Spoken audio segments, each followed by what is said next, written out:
Ассаламу алейкум Ларми Нохчи, добро пожаловать на стрим, дорогие друзья, не забудьте, кто не подписался, подписаться и ставить лайки. Баркал, спасибо всем.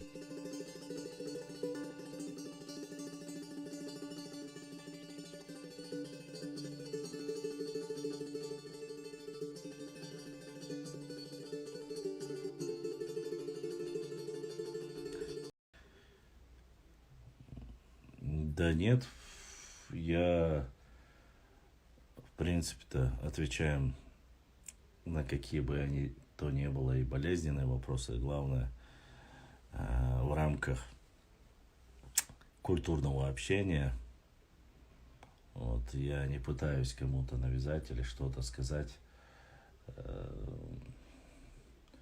так сказать, никогда не было ни желания, ни настроения сидеть и обсуждать чужую историю. В основном говорим о своей истории. Но так получается, что люди, которые заходят, задают вопросы, приходится им отвечать. Ассаламу алейкум, ва алейкум ассалам, ваша возле Уэн Хатус. Дерес хил. Тус саманурбу. Круглогодичный. Из большбу. Вот. Поэтому. Да, в основном мы и видели последнее, которое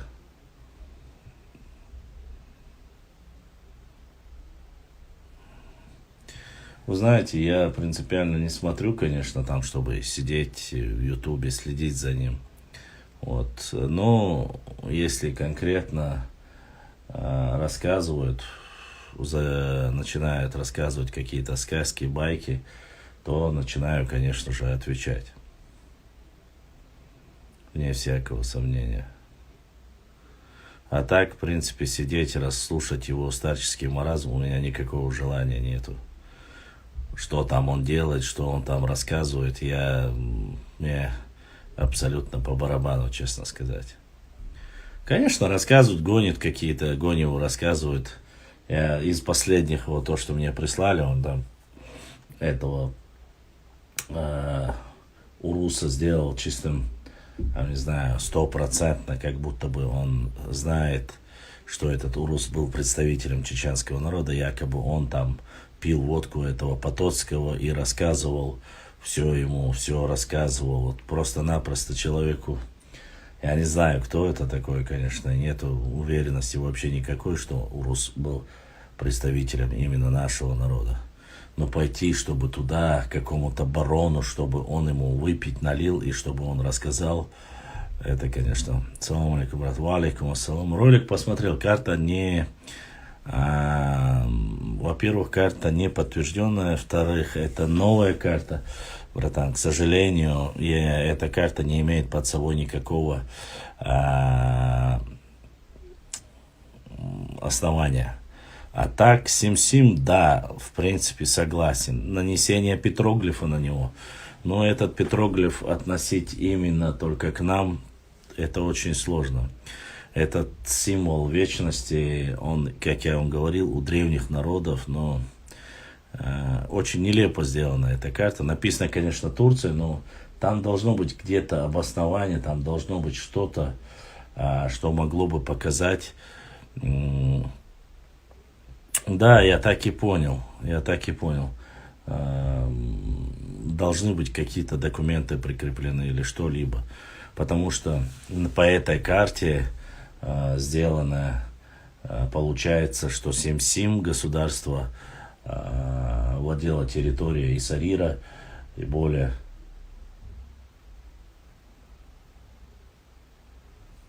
Поэтому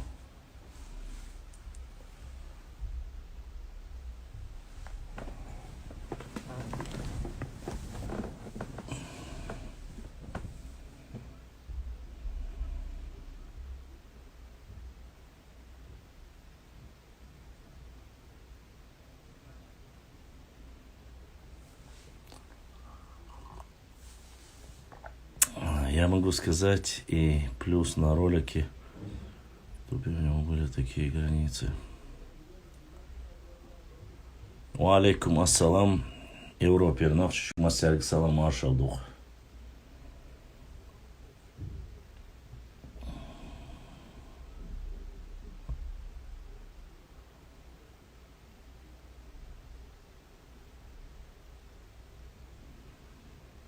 Да, Ян Потоцкий рассказывал. Ну, там много кто. Да уж, помолодел.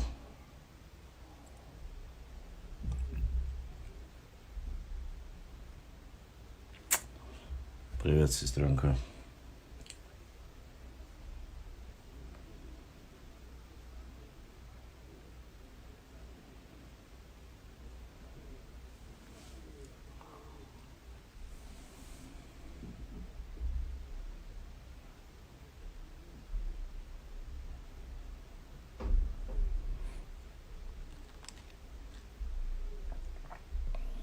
Агук Шагин ойзе, он целойз.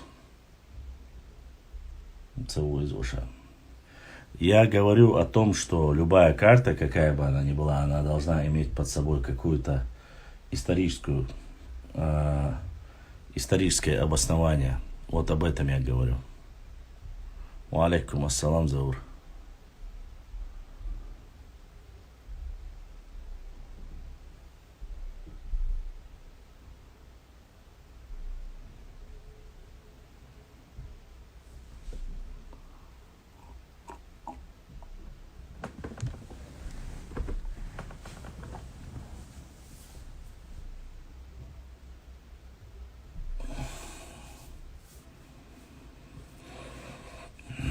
Чеченец Акинец командовал ауховскими отрядами в составе Хазарии.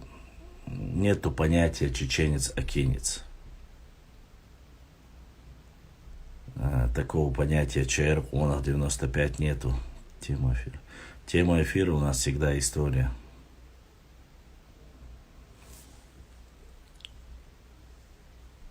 То, что эту информацию ЧР ОНАХ 95 я видел. Информацию я видел, но, честно сказать, в принципе, как таковой гордиться нечем в этой теме.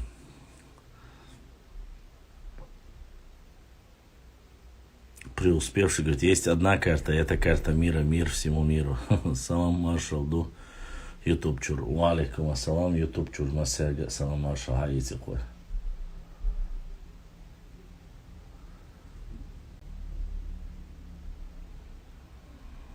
Я сам потухому акы. Я знаю. Хонох чиу. Акы. Тухумюк ирвала. Акы тайпан валаво. Это я понял. Чеченец, акинец не надо делить. Акинцы это те же самые чеченцы. Чуть-чуть неправильно. Это значит, что это не значит, что чеченцы относились к Хазарии. Чеченцы относились к аланскому государству, а аланское государство пало перед хазарским каганатом. И они должны были выставлять во время военного времени до 20 тысяч солдат. Поэтому тут ничего такого нету, это понятное дело. Таковы были условия.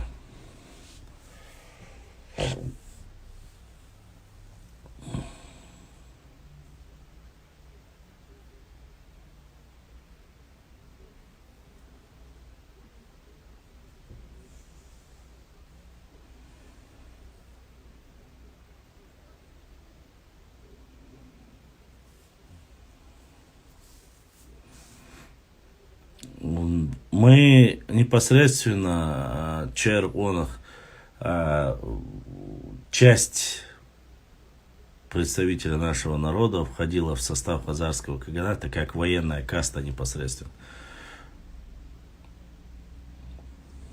Не больше, а так хазарский каганат к нам, хотя некоторые люди пытаются его приписать к нам, там, Хазария и так далее и тому подобное, это все чушь собачья, конечно же. Это из ряда как раз таки.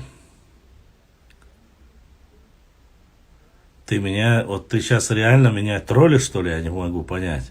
Я знаю, кто такой Шейх Мурза Акотский, я знаю, где он правил, кем он правил, я знаю, в каком году он правил, я знаю, чем он занимался в основном. Не могу сказать, что каждый день, конечно, знаю.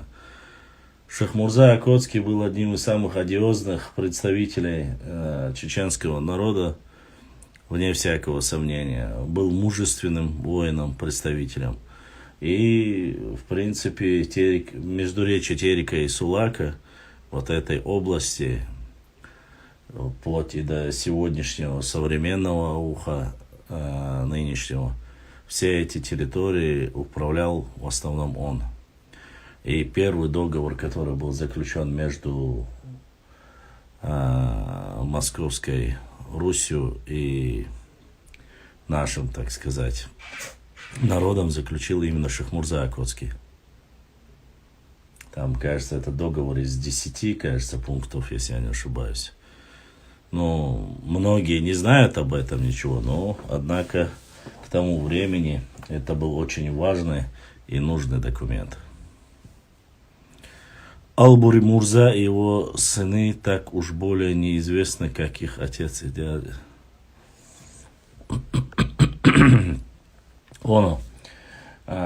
Любой документ, чтобы не было, любая история какой-бы части нашей Родины, она не относилась, она всегда должна под собой иметь какую-то документальную основу.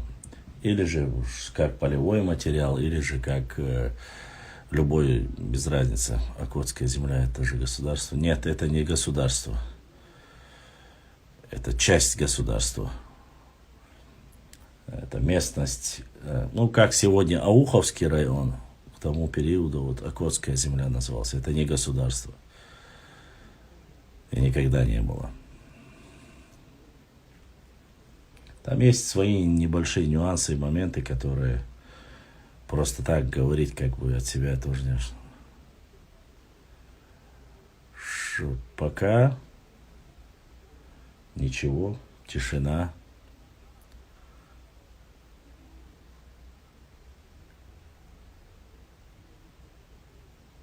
Ну, в основном я ответить-то отвечу. Если будешь и встретимся, тут не вопрос. Самое главное в этой ситуации просто так от себя говорить нельзя. Нужно конкретно конкретизировать на какой-то материал. Ва алейкум ассаламу рахматуллахи ва баракатуху.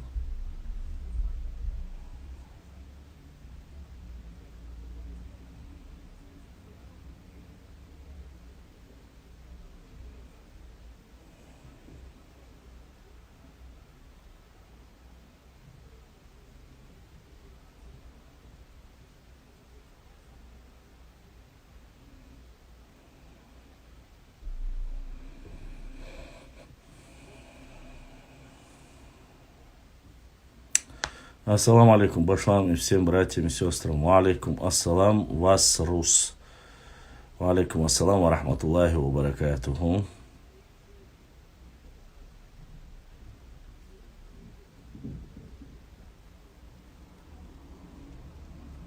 Ну, князей не было, он возглавлял непосредственно. Башлам Ильясов пишет в книге «Тени вечности» о чеченцах Балой включенный в тайп Эккой нашхой. Балой включала тайпы Эккой нашхой пешхой цечу. Балой отдельно тайп. Это однозначно. В Балой тайп включал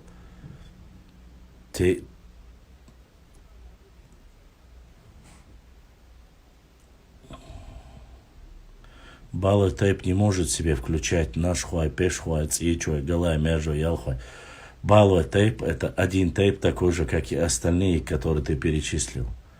Может, что-то неправильно ты протрактовал там, процитировал. Еще знаю, эти Сюлик спорят, что там не жили чеченцы, я Калмыцкая пласт. Ну, Сюли сами жили за Сулаком в горах только, поэтому говорить можно все, что угодно.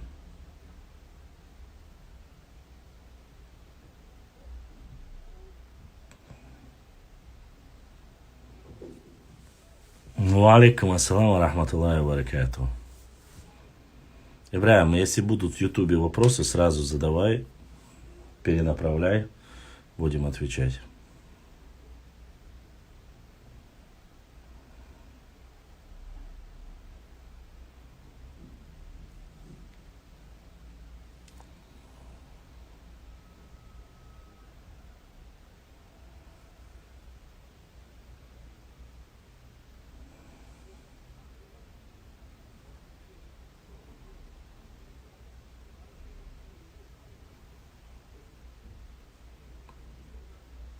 Я, конечно, не провокатор, но я уверен, что ингуши это...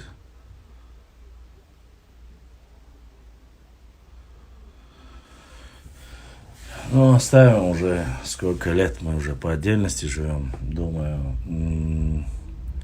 они себя считают отдельными, так и пускай будет. У них отдельная республика, отдельный парламент, конституция.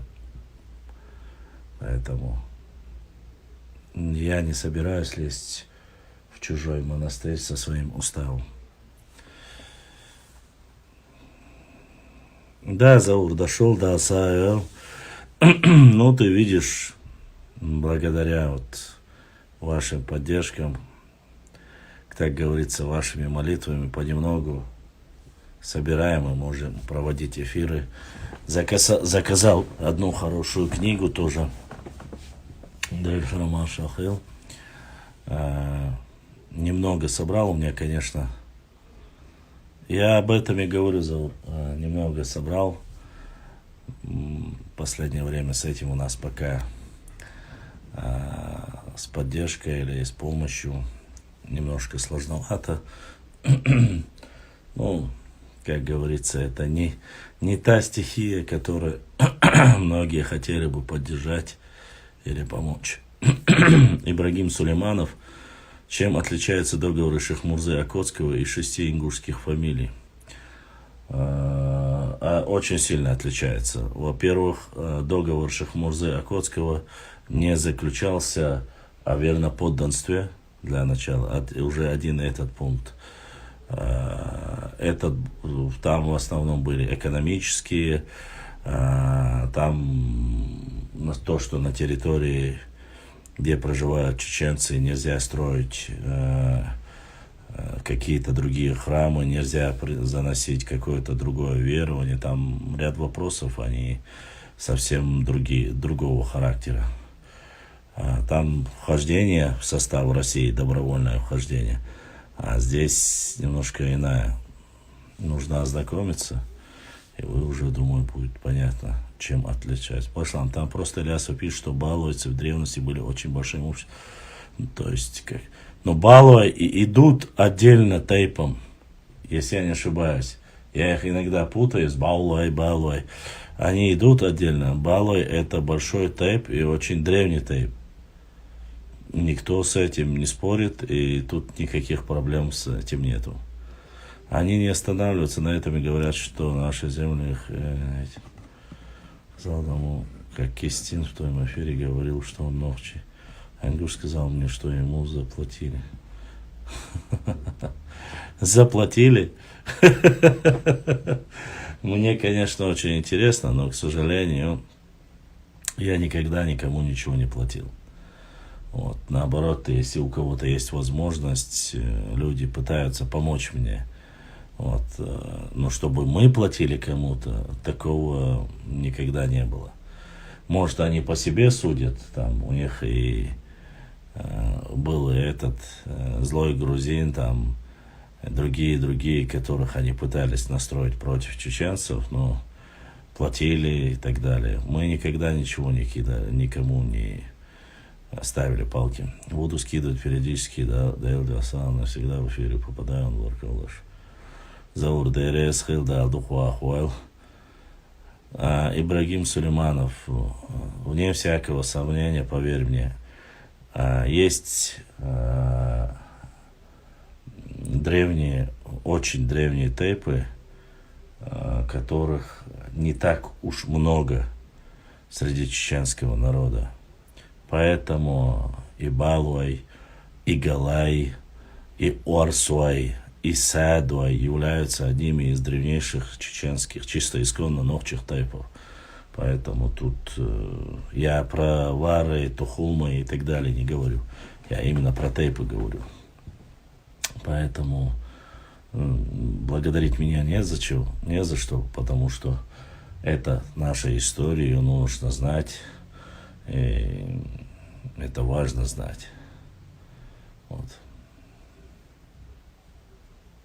Да, но у нас идет одновременно в Ютубе и в Инстаграме эфир идет параллельно. В Телеграме я делал, но в Телеграме немножко не та тема, почему-то аудитория реально какая-то другая, я не знаю. Она немножко отличается. Поэтому не хотелось бы, конечно же.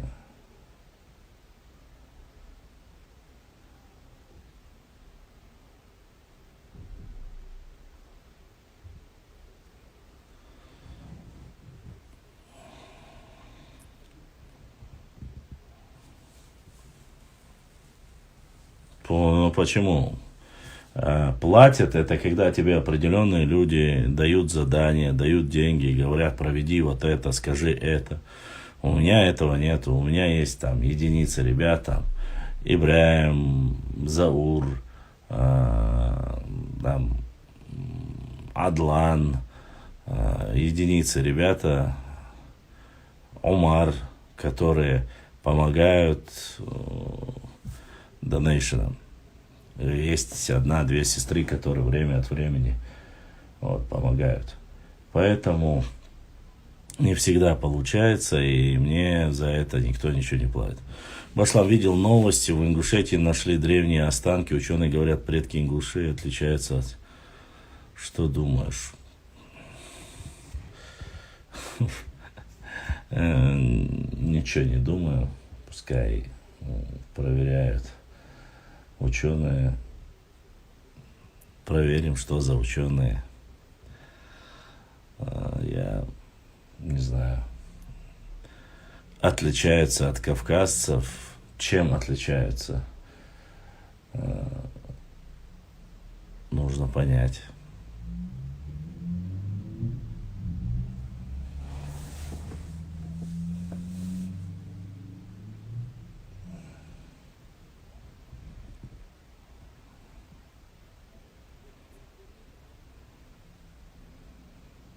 Я разные новости видел. И каждая новость. И сейчас, походу,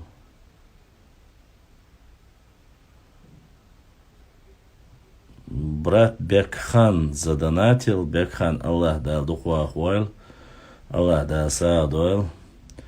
И брат Бекхан задонатил в поддержку нашего канала, поддержал наш канал донатом, за что ему огромное спасибо за поддержку. По этому поводу анекдот был. Как им не отличаться, если они все делают, чтобы отличиться?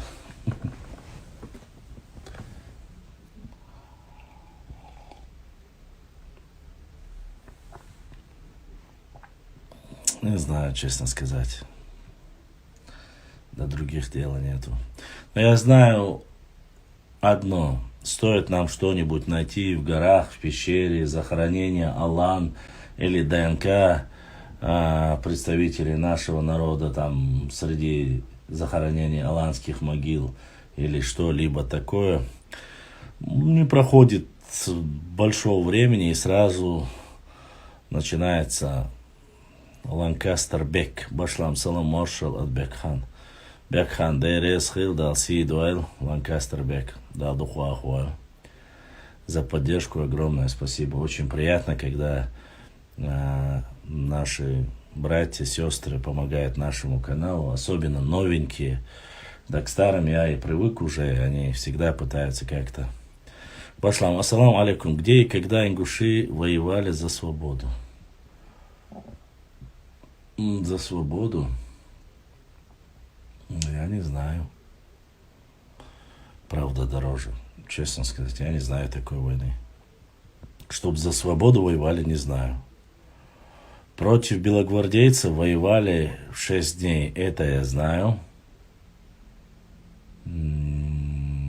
Других случаев я не знаю. Я, честно, не встречал такую историю. Может, воевали, может, что-то, которое мы не знаем, может, воевали. Но они говорят, что они воевали против там адыгских князей, ну, ныне кабардинских князей, адыгских князей. Рассказывают, что воевали против орд Тамерлана. Но, честно сказать, я ничего подобного нигде не встречал. Да и как, по сути, если их в начале 19 века было всего лишь 9 тысяч человек, но отходя назад, времена Тамерлана, это 14 век, там минус 500 лет, их там было-то человек, наверное, я не знаю, ну, может быть, плюс-минус за 400 лет, пускай каждый год там 1000 человек им добавлялось, там, может быть, их было человек 500. Что можно сделать 500 человек, что могут сделать? Да и не было до 17 века отдельности каких-то появившихся названия ингуши или ангуштовцы. Ничего подобного не было. Я не знаю. Если про глигвы говорить, насколько я знаю, только в 18 веке упоминание глигвы есть. А до этого и того нету. Я, конечно, могу ошибаться. Я не говорю, что у меня правда последней инстанции. И все же то, что знаем, то знаем.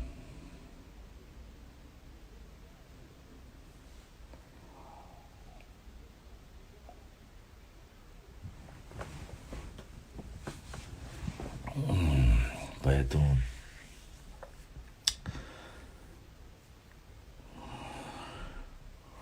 алейкум ассалам ва рахматуллахи ва баракатуху. Пока сижу только на этой позиции, потому что у меня, я не могу, к сожалению, телефон уже без прямой, я вставляю вилку, без прямой зарядки не могу уже, батарея накрылась. И приходится вот так вести, так что прошу прощения, если чуть-чуть подзарядиться, мы постараемся поменять позицию. Вот, а так, такая вот ситуация.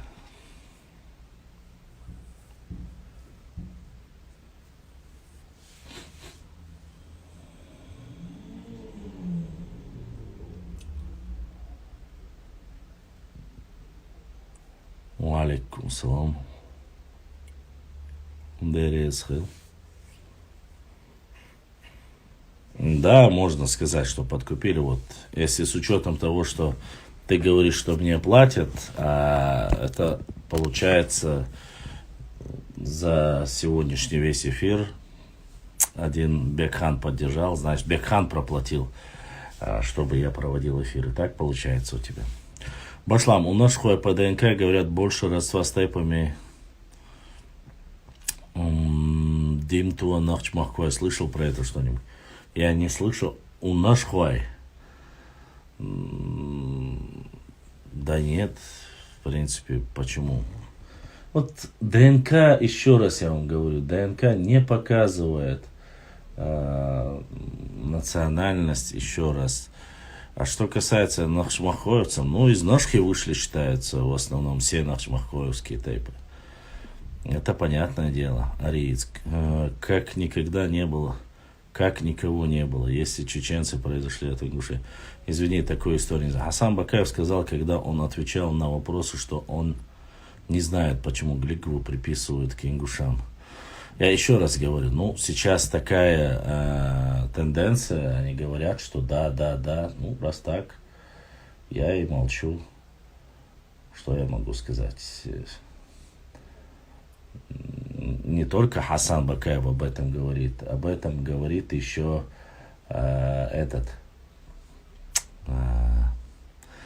Хасу Хангашвили.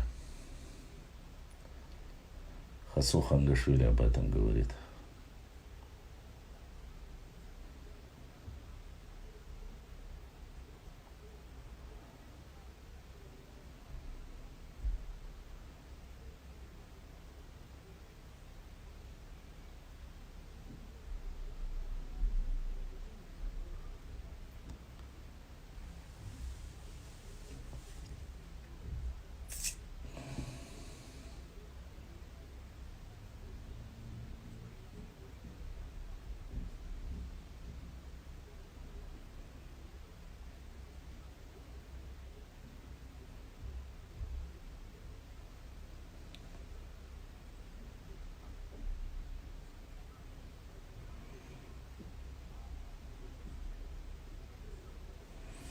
Не могу сказать, кто кого приписывает, но все же до других дела нету.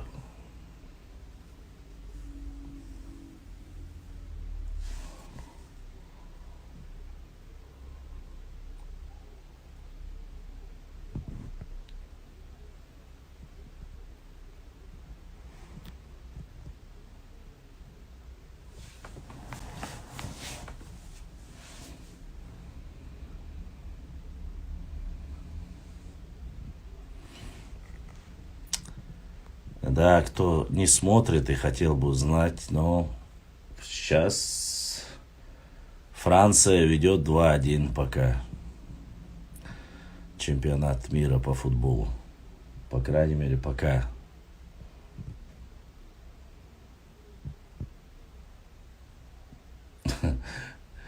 Новое, это, конечно, в истории что-то нового очень сложно, конечно, найти.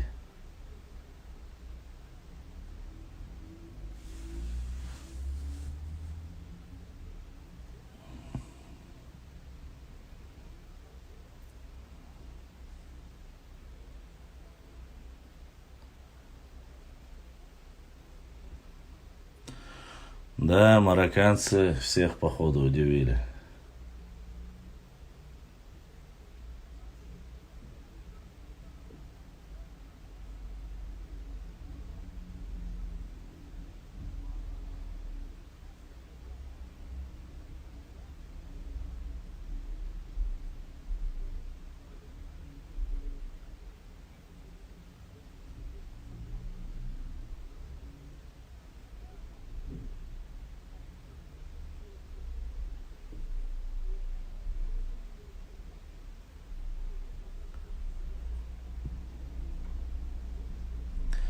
Да, марокканцы выиграли 1-0.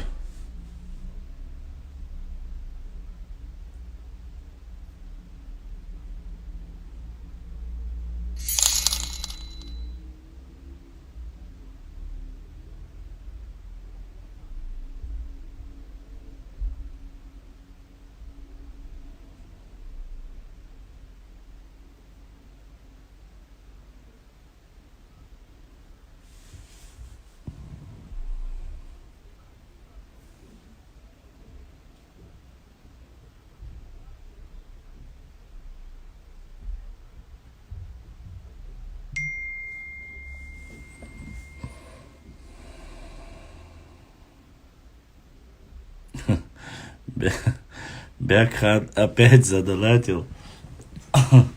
Бякхан, ладно, Саадон. От брата Бякхана за поддержку,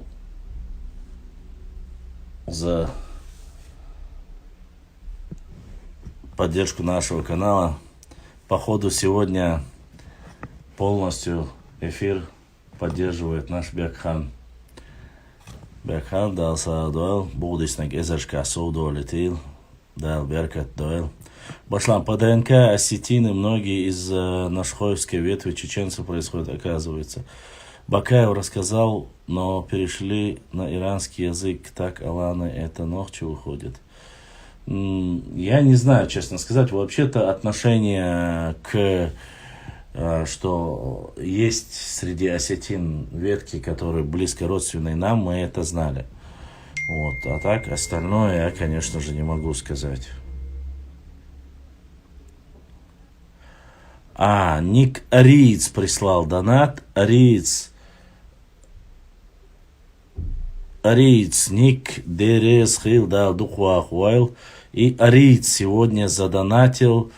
Сегодня прямо, братья, удивляет, 3 человека задонатили. То есть 3 доната сегодня у нас в эфире. Да.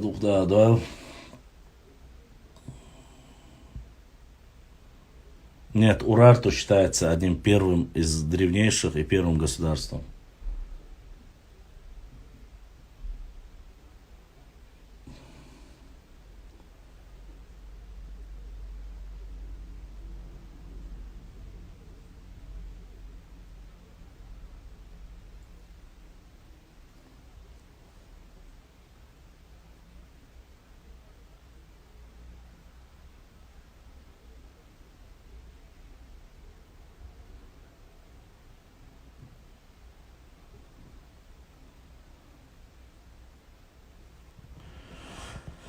Так что вот так. Харри Кейн промахнулся пенальти. Франция пока побеждает 2-1.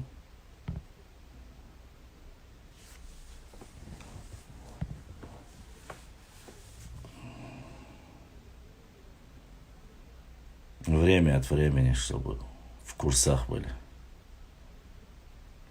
Конечно же, конечно, это важно, нужно. Извините, если бы не наши братья, сестры, если бы не поддерживали наш канал, я бы не смог бы никаким образом протянуть, извините.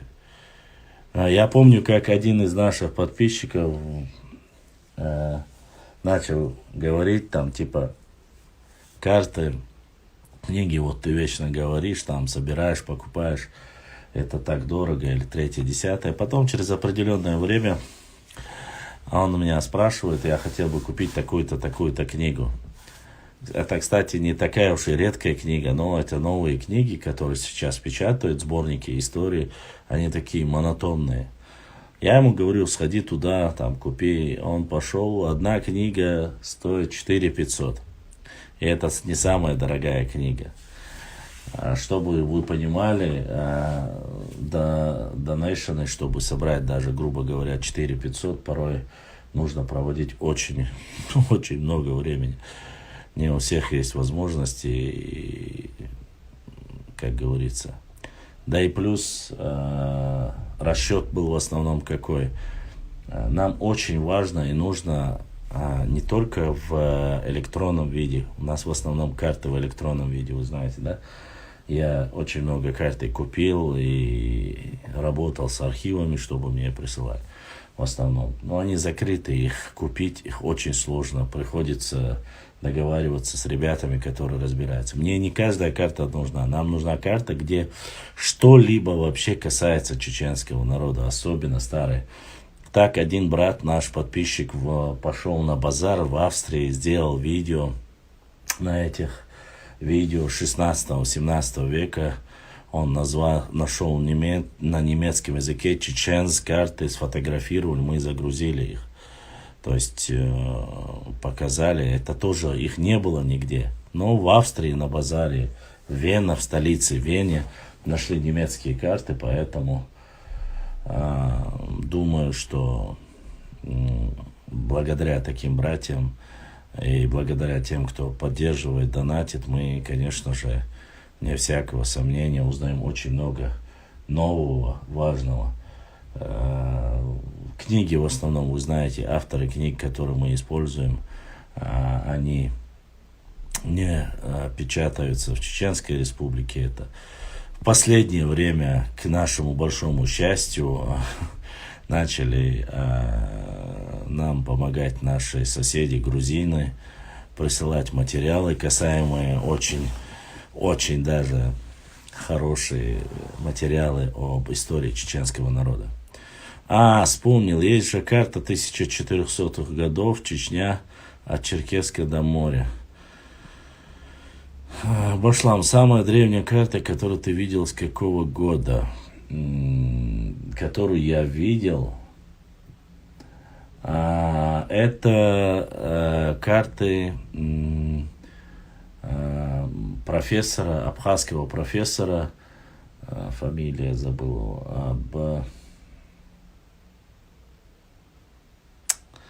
напомните мне, я его говорил, сейчас прямо вылетело из головы у меня. На его картах я видел государство Нахчиматьянг, вот у него, забыл его фамилию, абхазский профессор,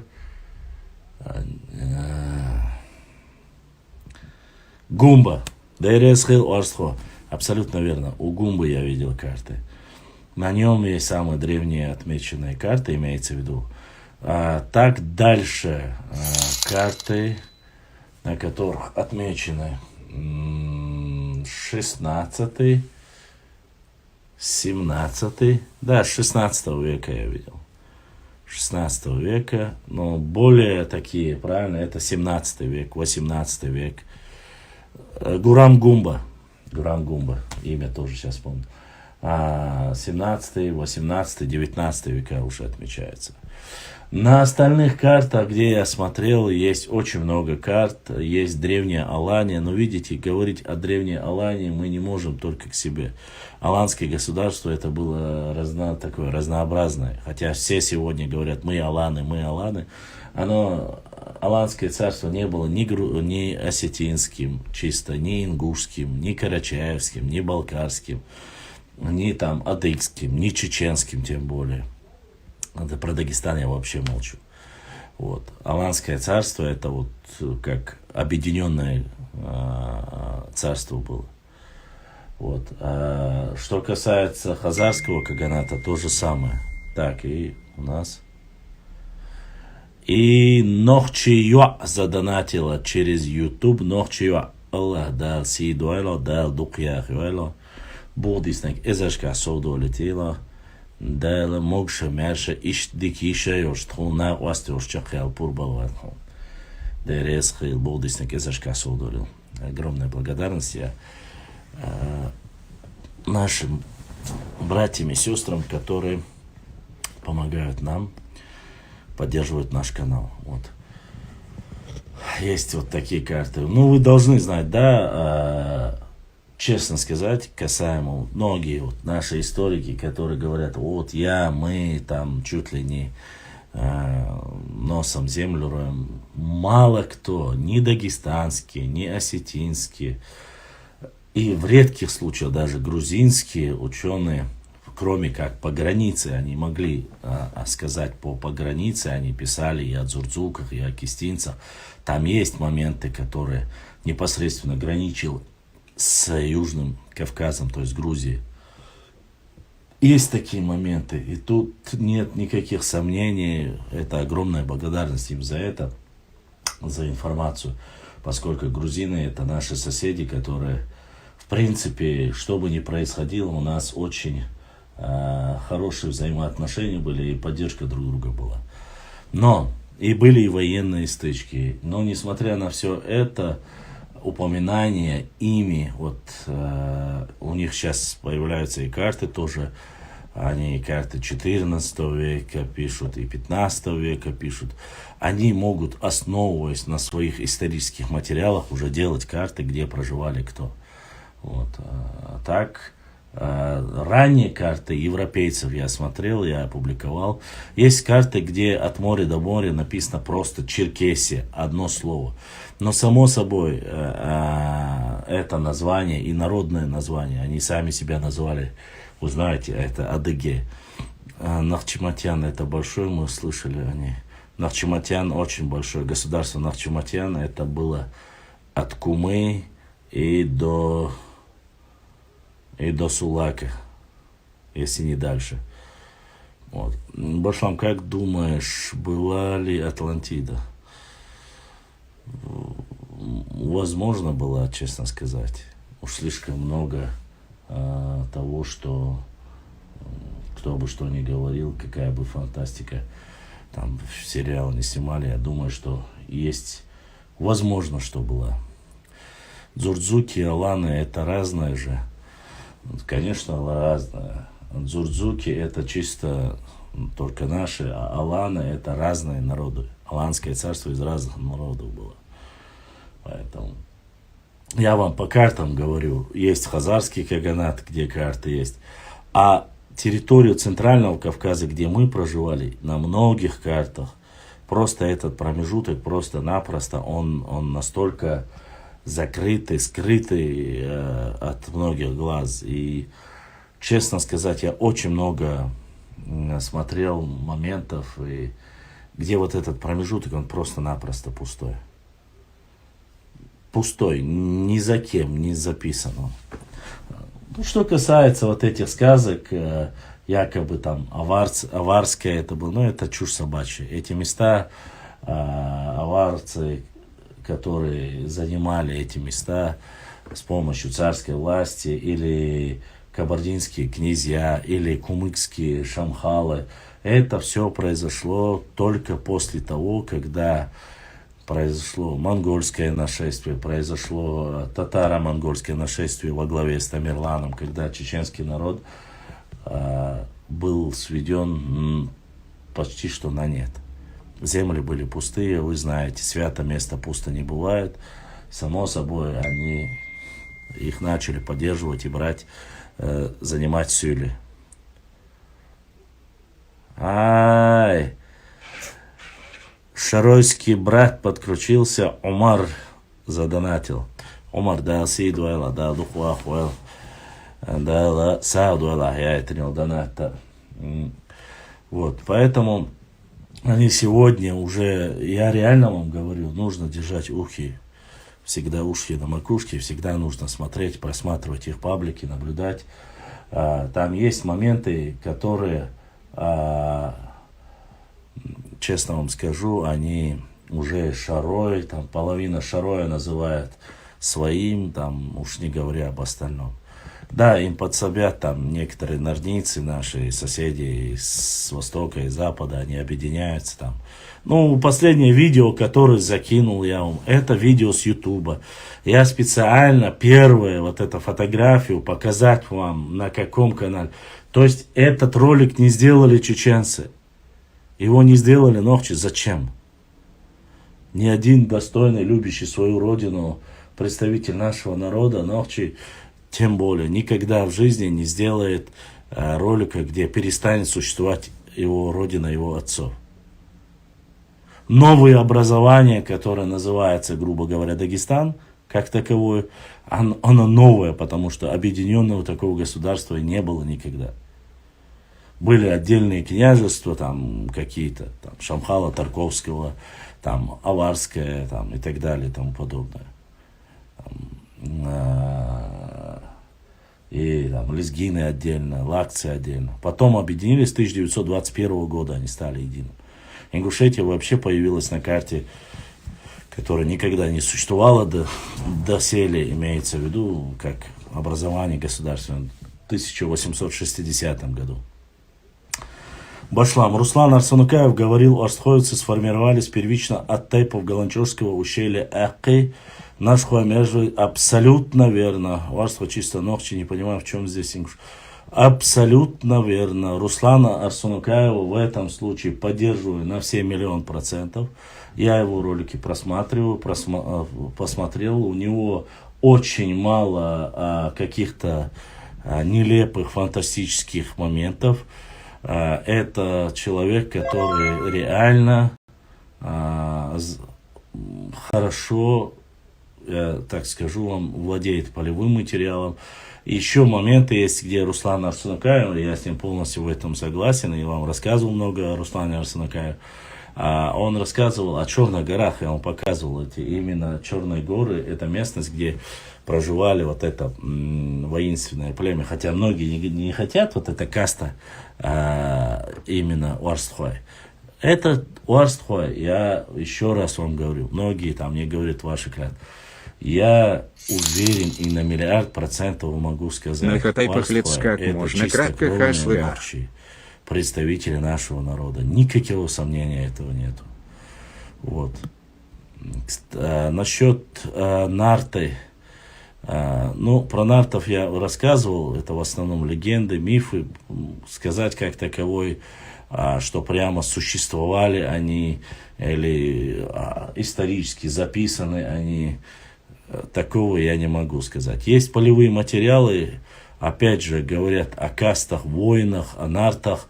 Это вот каста очень таких рослых, там, 1,90 м, по 2 метра были представители огромными телосложениями, которыми защищали, были воинами и защищали наш народ, и они в очень мифах, эпосах, в наших старых фольклоре они есть. Я не говорю, что нету у ингушей, или нету у осетин, или у абхазов, там, адыгов. Вполне возможно, у карачаевцев может есть. Я за других не говорю. Я знаю, что у нас они есть, и как они назывались. Не могу сказать за других. У каждого своя история. Порой она очень сильно пересекалась, и, честно сказать, тут ничего такого нету. Кавказ не был перенаселен до такого образа, как сегодня. Не было такого, понимаете? Да, был шелковый путь, да, это было геополитически очень важное место и все остальное, но в любом случае, что бы то ни было, что бы ни происходило, мы должны понимать и знать, что на Кавказе определенный период не было такого огромного количества людей. Русланбек, брат Русланбек задонатил. Русланбек дал сейдуэл, дал духуахуэл, будиснек эзашка соудолил. Огромная благодарность моим братьям, достойным представителям нашего ногчи народа за то, что помогают и поддерживают наш канал. Без вашей поддержки мы бы не смогли просуществовать. Арид задонатил еще вопросом. Ну и хуай, тейх, блядь, как можно коротко хазлар. Ну и хуай, это шатойский кластер, это чисто исконно ногчи тейп. Но они относятся к гару, к какому-то гару они относятся. Я сейчас не хочу врать, но они шатойцы, если я не ошибаюсь. Вот. Это небольшой тейп. Ну и хуай, кажется, как раз таки относится по Хрудин Арсенукаю. Наш ДНК проект, который ведет. Если я не ошибаюсь, это он. Это чисто исконно ногчи тейп, который точно так же халкелой бах. Ну, халкелой, они это халкелой, дай, вашандруай, тумсуай, пан той, хак той, сет той, гат той. Это все относится к этому кластеру, к там, которые проживают межи, они все относятся. Да, абсолютно. И Бахаса, я и говорю, не исправно. Правильно говоришь. И огромная благодарность второй раз за то, что задонатил это нашему брату Ариец. Ариец дал сейдуэлшун.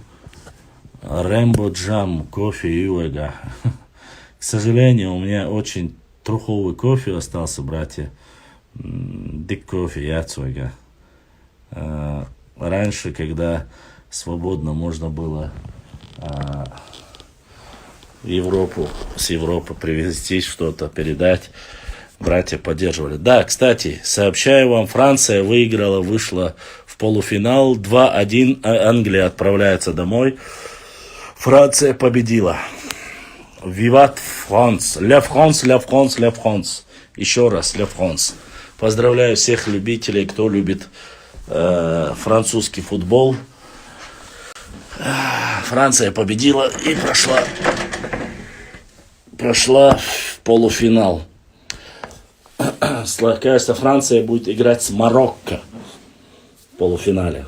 Аргентина будет играть с Хорватией. Вот такие вот полуфиналисты.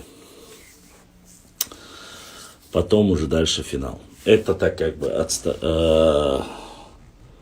нет, полуфинал.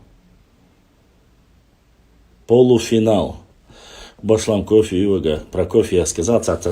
Труховым названием есть, я даже не знаю его названия. Это мне так как-то получилось растворимое. Емивага кофе. Башлам кашнар гийца просто церь ишдарвай ишдар али. Башлам кечерны гийца просто церь ишдарвай ишдар али. Худийцба, имам Мансур, я не могу понять. Финал Марокко-Франция? Нет, полуфинал. Марокко-Франция сейчас будет играть. И Аргентина-Хорватия. И те, кто пройдет, уже будет в финале играть.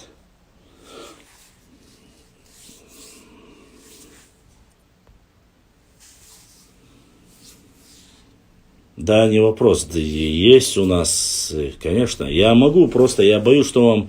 У меня, вот я открыл книги, положил, когда мне очень часто спрашивали про дзудзуки, про все остальное. Я вот все, смотрите, 3 книги.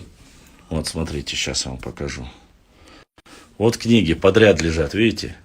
Все эти книги, как вы видите, это разные авторы, и евреи, и грузины, и представители нашего народа, тоже книга наших историков, так сказать. Я вот по дзурдзукам нашел то, что если обычно меня спрашивают. И так я по каждой книге могу взять, посмотреть и рассказать, как вы знаете. Ну, когда я рассказываю об этом, многие не понимают у нас. Не понимают и начинают говорить, что гордиться. Я вам говорю, в 18-19 году я рассказывал, что во времена Георгия Блистательного, что была построена церковь, что на полях записано о народе Нахчта. Один из представителей Нарнии, ингуш, потом рассказывал, говорил, что вот он рассказывает сказки, во время Георгия Блистательного не было даже чеченцев и так далее и тому подобное.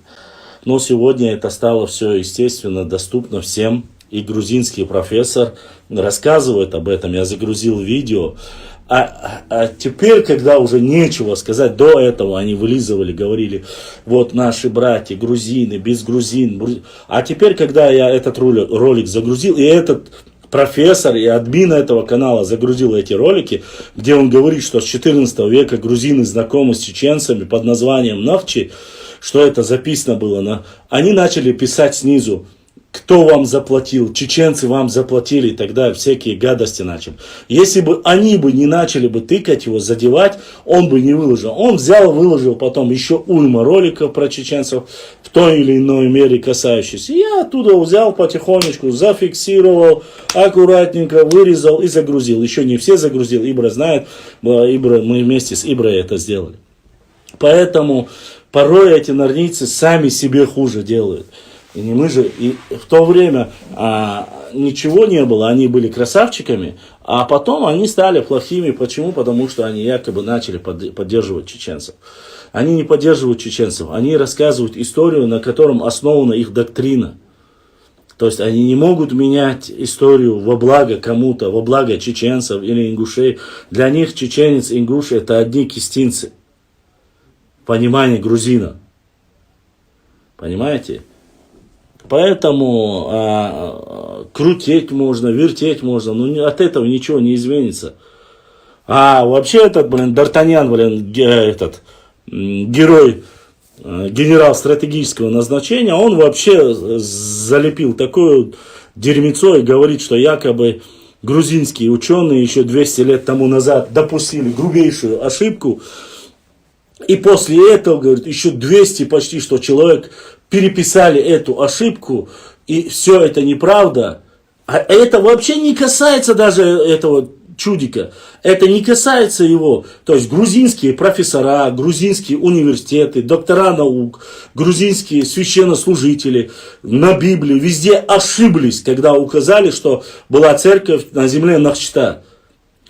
Ошиблись, понимаешь? То есть в 14 веке записали, ошиблись. А этот непонятное чудило, откуда появился, не знаю какой даже, неважно, я не буду сейчас говорить, начал говорить, что и грузины не знают ничего, чеченцы не знают, мол, якобы они ошиблись. Никто не ошибся, ва алейкум салам. Никто не ошибся. Они прекрасно это все знают. Никто не виноват. И грузины подтвердили, да, в 1310 году была церковь на земле Нахчита. И Хунзи тоже. То есть Хунзахи церковь, чуть ближе отсюда. И точно так же фиксация дзурдзуков у них записана. Но про дзурдзуков и не только он, и еврей Гольдштейн записал, и остальные записали. В чем проблема? Мы же никого не заставляем насильно говорить или что. Просто сегодня это стало обильно интересно. Но если вы, наш народ, ногчий народ, представители, живущие в Европе, Германии, Франции, Бельгии, если вы не будете следить, смотреть, поверьте мне, нужно глаз да глаз. Они будут говорить, что эти земли настолько наглости хватило, что они говорят, все правобережье принадлежит Сюле, а все левобережье принадлежит Гала. То есть Нохчи ничего не принадлежит. Они говорят, такого народа нету. Это Ну и плюс ко всему этому самый идиотизм и самый большой дебилизм заключается еще в том, мне нравится, когда они начинают говорить, что чеченцы, вообще название чачаны появились, а Чечен-Тала это аварское название, потом начинают рассказывать про князей, которые попросили у царя, падишах, пожалуйста, дай нам эту землю, жить там. Сами говорят, что там, когда они пришли на эту поляну, была каменная плита была, на которой было написано Чечен-Тала. Если там была каменная плита, если на нем было написано Чечен-Тала или что угодно, это говорит, что до прихода этих же князей там жили. Касаемо, я вам рассказывал уже, касаемо вопроса Чечен-Аула и касаемо этих Турловых, князей Турловых. Они же рассказывают, вначале, говорят, когда нам эти земли были даны, нам было проще брать с них ясак, они платили. И потом чеченцы начали возвращаться, спускаться с гор, и это село начало разрастаться, те дали им пендали и прогнали оттуда их. Они пошли жаловаться, просить у царя, у российского, не прямо к нему пошли, а администрации, якобы сделайте так, чтобы опять они подчинились нам. И мы были там владетели. Но это не прошло. Их дальше прогоняли и докинули их до Тереха. Но об этом я же писал. Вам нужно просто прочитать. Это все есть здесь. И это не я написал, опять же. Это не мое понимание или не мое. Я вам трактую вам вкратце, доходчиво, как это было. Наши земли были пустыми. То есть мы были загнаны в горы. Мы жили в Галанчожском районе, в Шатойском и Тумкалинском. То есть глубоко в горах были. Народа было мало. Потому что Тамерлан уничтожил.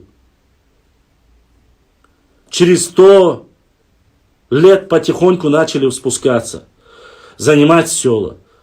А эти места уже потихоньку уже подселены были, посажены там были. Плодородные земли пустыми быть не могут. Само собой, и Малая Кабарда, и вот это сегодня Очхой-Мартановский, Урус-Мартановский, вот эти земли, все это принадлежало кабардинским князьям. Потому что нас здесь не было в то время. Мы были в горах, загнаны в горы. Там, где были какие-то плодородные земли, я имею в виду плоскостные. В основном были леса, не такие открытые были места. Вот. И эти земли, с одной стороны, были заселены кабардинцами. У кабардинцев, вне всякого сомнения, они имели большие преференции еще с 15 века. Тут спорить не надо, это беки, непосредственно беки, кабардинские князья беки. С одной стороны. С другой стороны, почувствовал, что в низовьях нету, по лесам сюли не ходили и ничего не могли. Мы были высоко в горах. Сюли заняли более открытые плодородные земли. Там со стороны Гудермеса, по Сунже вверх они поднялись.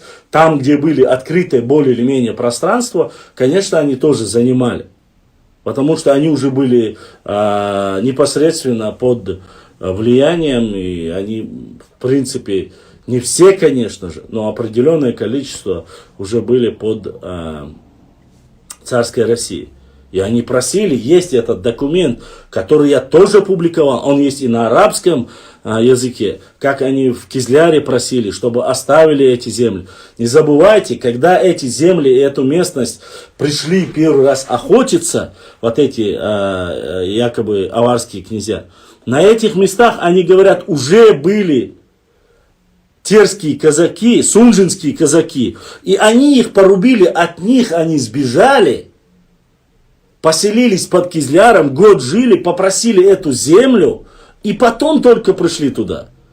То есть, в это время уже казачество было на Сунже.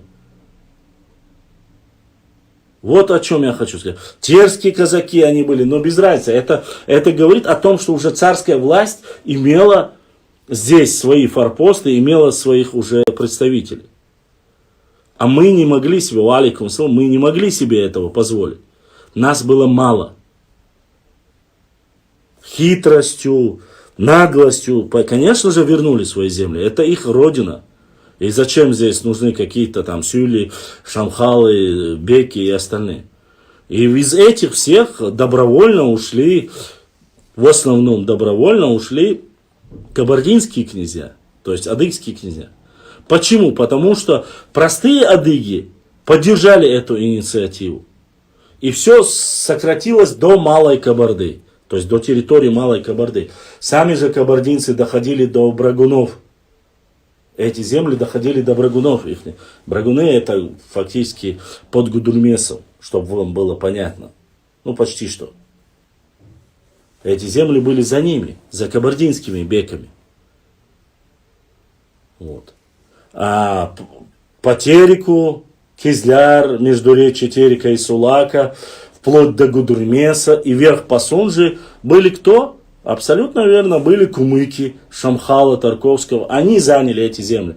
Они тоже как бы входили в состав, уже добровольно входили. И тут уже получается, что вы хотите. Сейчас, подождите. Дорогие друзья, не забудьте ставить лайки и подписаться на канал, кто еще не подписался. Баркал, всем спасибо. И тут уже получается, что земли, само собой, и по Тереку, и низ Терека занимали, с одной стороны, северо-восточную часть занимали кумыки, нагайцев уже не было в то время, к сожалению, имеется в виду такой мощи после Суворова. У кумыков часть была, потому что они уже перешли и Сулак, и уже они стали, как бы, эта плоскость начала называться кумыкской плоскостью, вы знаете, особенно. Я не говорю, что все кумыки, опять же, не забывайте, кумыки тоже разные, поэтому нужно здесь осторожнее быть. Вот.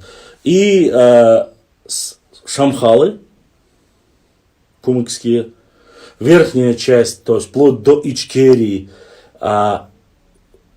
перешли Сулак, Гуайхи перешли, начали Сюли подселяться и занимать эти земли. Это одна часть Сюли засели, другие Гумки и третьи Гебертлай.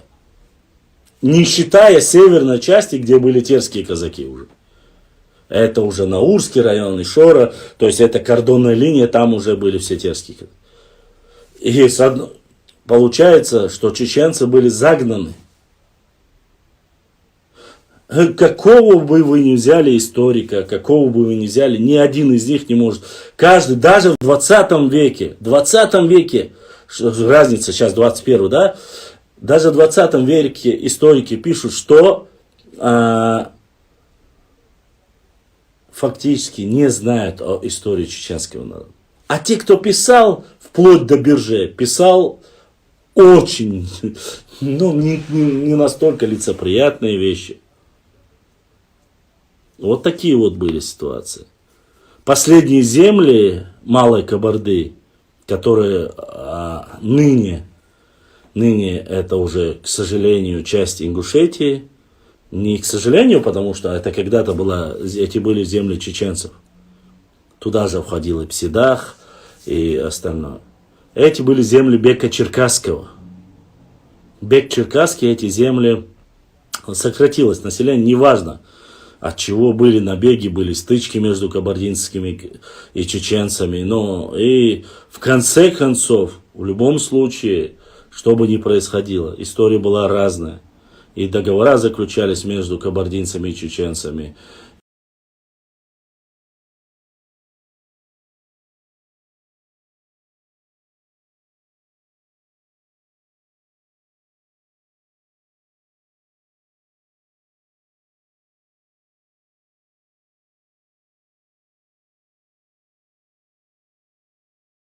Конечно же, были и Уарстхуай, и Нохчи там проживали.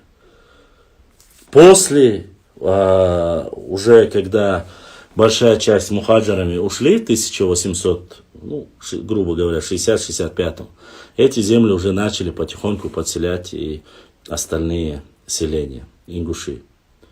До этого не было. Поэтому была там такая ситуация. И спорные были земли. Самое большое заселение вот этой северной части Ингушетии произошло после военных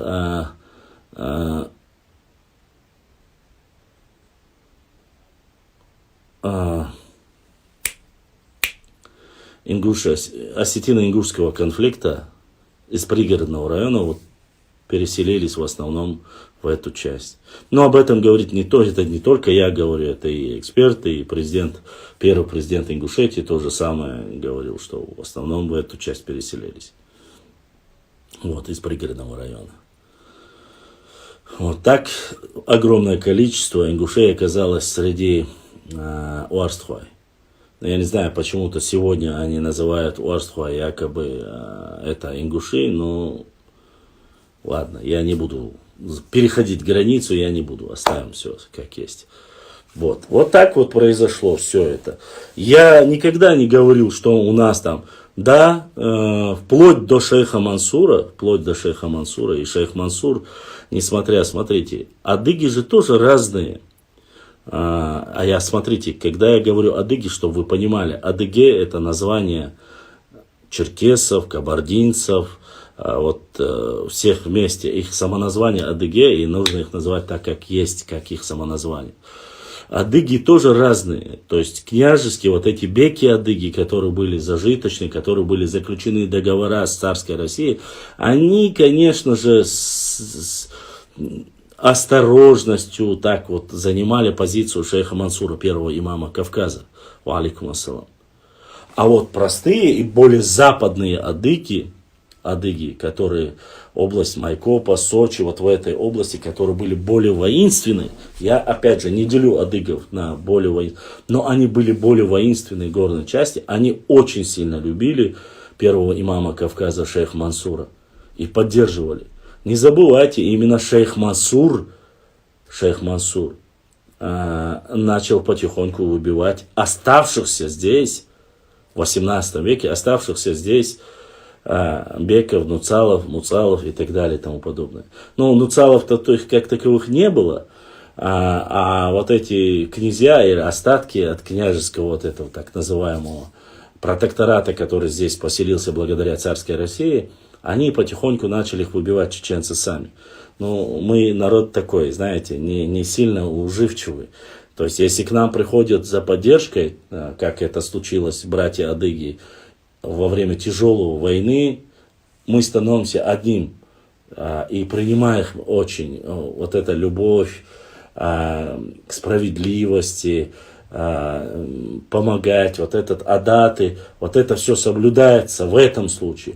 А когда приходят, насильно тебе навязывают и здесь поселяют между, грубо говоря, нашим народом, это все равно передается из уста в уста. И говорят, вот этот вот так-то пришел. И он с тех пор, нельзя ему доверить. И рано или поздно негативно относились к этим князьям и потомкам княжеским.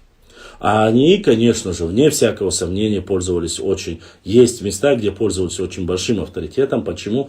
Потому что они были связующим звеном между царской Россией и непосредственно простым народом. Ну, мы никак не могли договориться. Мы же такие любители всегда... нам бы с кем повоевать и все остальное. А вот своего поставить никак нельзя. А другого, вот, ну, если что... другой он лучше все-таки. Не своего, а другого. Вот такое понятие психологии. Я не могу понять эту психологию у народа, у этноса, у которого в крови заложена демократия, равноправие, справедливость, любовь к родине, к старшим, все остальное. А вот поставить кого-то своего во главе у нас всегда вот никак не получается. К сожалению, никак не получается. Я могу вам сказать то же самое. Во время Бейбулата Таймиева, первого имама Кавказа, шейх Мансура, Байсангура Биноевского, Талхига, Батуко, Шуайб Мулла Цинтароевского. Ну, вот я не знаю, они наши национальные герои. Они представители, яркие представители нашей истории. Но у нас вот такое понятие, мы не любили своих.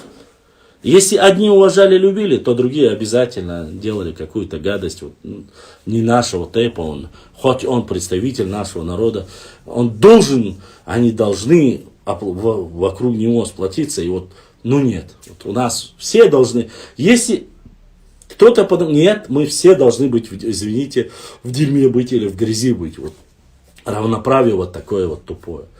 Вот такое было. Я не знаю, правильно это или неправильно, оправдывается ли это тем, что у нас мы среди своего народа никогда не было вот такого понятия князей.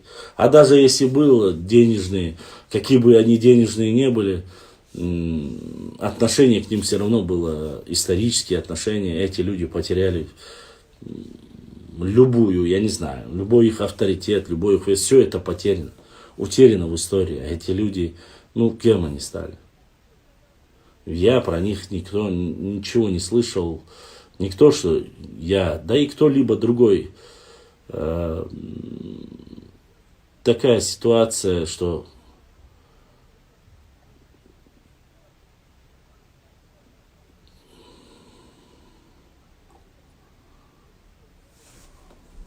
честно сказать, как-то так.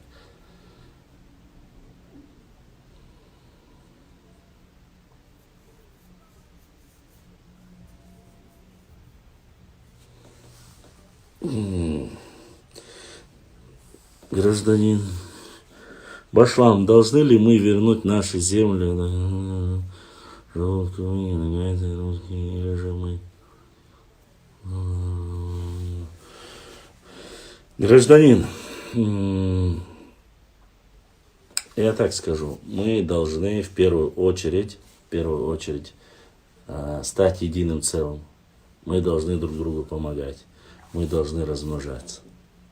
Нас мало. Кто бы что бы ни говорил, нас мало.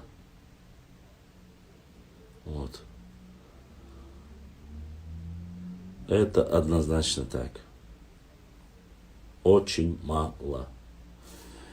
Деб, деш, дах, все изменится. Шундага дотцега метхвату атхардушун. Минуточку. И кто-то задонатил. Еще не забывают поддержать наш канал. Огромное спасибо. Далса Дуэл.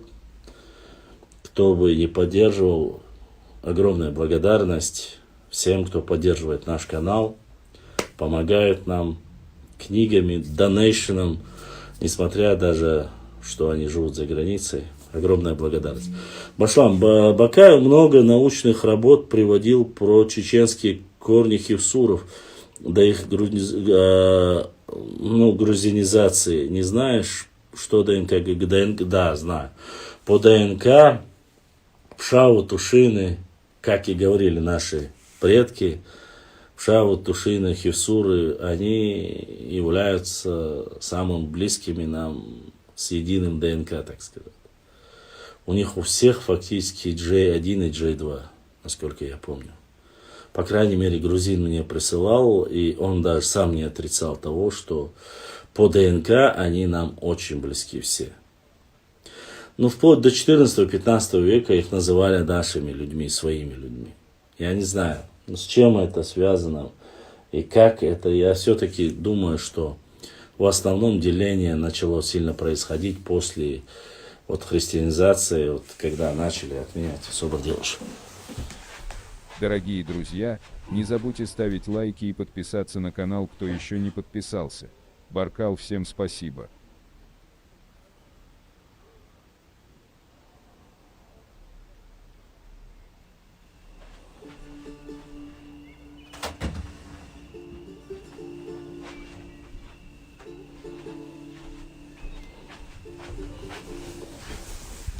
Начали связывать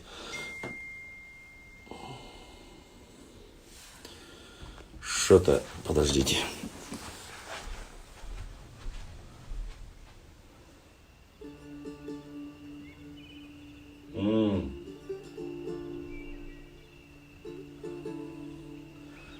Это задонатил наш брат Адык из Нальчика, Руслан Битоков. Руслан не Бузуртанов, а Битоков Руслан. Руслан, от всей души благодарность за поддержку, за то, что донатишь.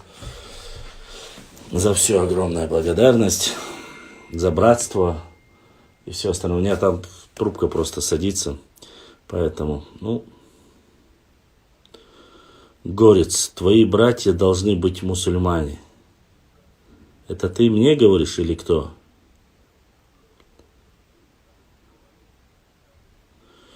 Гражданин, я сказал много вещей, я знаю, о чем я говорю. Цангерца хаякли, хотя бы хайк оман юк абарт хилбиезха. Хайк оман юк абарт боч. Что я халк дочь, что хумстадо. Твои братья должны быть мусульманами. Я не могу понять, Горец, кому ты задаешь вопрос и как ты это, к чему ты это говоришь. Я прекрасно знаю, кто должен быть братом и кто должен быть сватом. Мне не нужно рассказывать о братстве. Братство разное. Есть религиозное братство, есть кровное братство. Это одно другому не мешает. Это раз. Во-вторых, и ты, и никто другой не может, кроме Всевышнего Аллаха, не знает, что лежит в сердцах этих людей. И если ты будешь достойным, умным человеком, ты сможешь поставить любого человека, тем самым себя сделав, приблизив себя к краю, ты сможешь переубедить и сказать, что ислам – это правильный путь в жизни. Это я к тому, что ты сказал. А что касается братья, в чем? Или ты думаешь, что среди грузин нету мусульман? Я тебе огорчу. Среди грузин огромное количество есть мусульмане. Чтоб ты знал. Среди осетин тоже есть количество огромное, хоть 10-15%, это если есть мусульмане, это огромное количество. И они мусульмане. И грузины мусульмане. Не все, частично. Частично осетины мусульмане. Если бы среди армян были мусульмане, я бы сказал, и они тоже. А так, я прекрасно знаю, что братство, алейкум ассалам, на вере основанное братство. Конечно, мусульмане мне братья. Но порой не в обиду, конечно, будет. Мусульмане, твои братья, которые по вере ты говоришь, которые должны были быть тебе ближе, к сожалению, делают очень много подлостей. Я в этом плане не защищаю сейчас христиан или иудеев и остальных. В жизни разное бывает. Достойные соседи, достойные друзья всегда бывают. Среди разных национальностей. Будь он православный, будь он буддист или остальные. Мы чуть-чуть о разных вещах говорим. Конечно же, с точки зрения религии, всегда братом и ближе будет мусульманин. Это никто не оспаривает. Такие вещи в нашем возрасте обсуждать это смешно. Как ты можешь говорить, что ровня христианин, там, мусульманин или остальное. Но христианин и мусульманин, они-то оба единобожники. Ровня я имею в виду вот, с точки зрения религии. С точки зрения религии, конечно же, мусульманин мусульманину брат. Но вторая ступень мусульманин брат монотеисту, то есть единобожнику. В отличие от язычников или тех, кто поклоняется каменным там, разным изваяниям. Я это все знаю. Я и могу тебе это рассказать. Но я же говорю тебе о другом. Тушины, бацбийцы, хивсуры, пшавы, они были еще в 14-15 веке, наши предки, особенно которые жили в Шарое, в Итумкали, в Шатое, говорили, что они их относили к чеченцам. И еще задонатили. Огромное спасибо моим братьям, которые задонатили, еще братьям, сестрам, которые поддерживают наш канал. За донейшн, с уважением к вам, огромная благодарность за то, что в нелегкое время поддерживаете наш канал, донатите и даете возможность, чтобы мы продолжали наши эфиры, покупали побольше исторического материала и проводили интересные эфиры. Немножко специфичный, но интересный. Почему? Потому что здесь все-таки не обсуждается тематика, там, хотя мы это тоже обсуждали, и здесь не лоли-лоли. Вот. Но, скажу честно, несмотря на наш небольшой охват, есть и представители крутых таких блогеров, ютуберов, любых мы можем наказать, в плане чего, если он придет, сядет на дебаты и будет с нами говорить насчет нашей истории. Конечно, не будет и не придет. Проще там. Ладно, не буду я каждый раз об одном и том. Что там, уже третий раз задают этот вопрос. Живой Башлам, футбол смотришь? Футбол смотрел, Франция выиграла, я это в эфире сообщил, 2-1. К сожалению, моя главная и любимая команда вылетела. Вот. Но теперь осталась вторая любимая команда. Я их в самом начале выбрал две команды. Одна из них вылетела, одна осталась.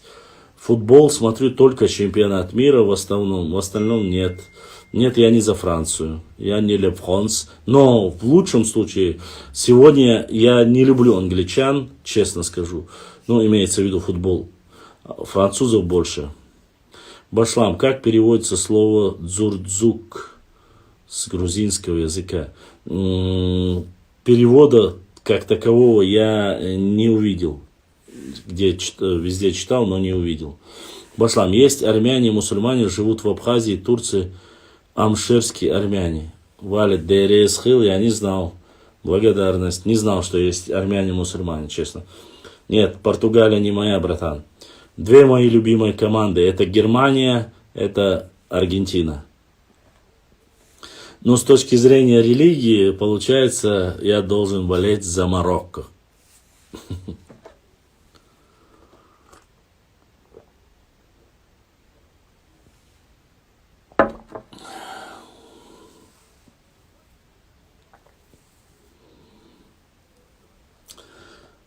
Нет, он говорит с грузинского перевода. Грузинского перевода Бахцу. Так, да, у нас Тейпо Зурдзук. У нас селение было Зурдзук. Это не спорщится. Шемел. Шемель умятсон. Мас. Я пью воду простую. А почему она такого цвета? Да потому что я до этого пил в нем кофе и залил сверху водой и выпиваю. Получается кофейная вода. Маас. А в религии одобряются такие игры? Харс Аббаз Амина. Я тебе так скажу. Не знаю, одобряются или нет, но хочу тебе сказать. Катар является одним из самых радикальных, как их называют везде в исламском мире, ваххабистских государств. И в Катаре проходит чемпионат мира. И была катарская футбольная команда. Представители Катара являются чистокровными мусульманами. Я не знаю, а теперь ответ, я не знаю, позволено или нет, но хочу тебе сказать, что у Саудовской Аравии, у Палестины, у Египта, у Сирии, у Ирака, у Омана, Бахрейна, Йемена, у всех мусульманских стран есть футбольные команды, и они играют. Разрешено это Всевышним или не разрешено? Спрашивать нужно у тех, кто глубоко знает ислам. У меня не исламское образование. Но насколько я знаю, в принципе, оно должно быть разрешено. Но если только одежда, насколько я знаю, единственное там разногласие в одежде. Если одежда мужская будет ниже колен. Это я знаю, но не знаю почему. Вроде бы футбольные одежда выше колен. Но несмотря на это, исламские страны разрешают их. И я вам скажу, я был в Саудовской Аравии, в Мекке, на хаджи. И когда я был там, единственное, что по телевизору, когда я проходил мимо каких-то магазинов в Мекке, это где самая священная мечеть для всех мусульман, Аль-Харам мечеть находится. По телевизору, почти везде, где выставлялись телевизоры на продажу, футбол был. Футболисты играли. В Мекке, то есть показывали по телевизору. Других там вещей я не видел, а вот футбол был. Я не знаю. Аллаху алям. Я тоже за братьев из Марокко. А с религиозной точки зрения я должен болеть за Марокко, ЛДР, Борис. Нет, я вообще говорю, здесь же сразу меня упрекнули, якобы братьями должны быть только мусульмане, ЛДР. Эцун Эл-Барасам. Я сразу заранее говорил, что по идее, с точки зрения религии, я должен болеть за Марокко. Да, сегодня выиграла Франция и сегодня выиграла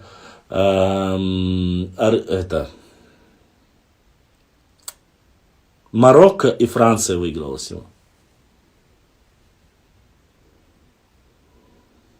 Так, Башлам Хаджи, значит. Бену, не знаю. Я простой человек.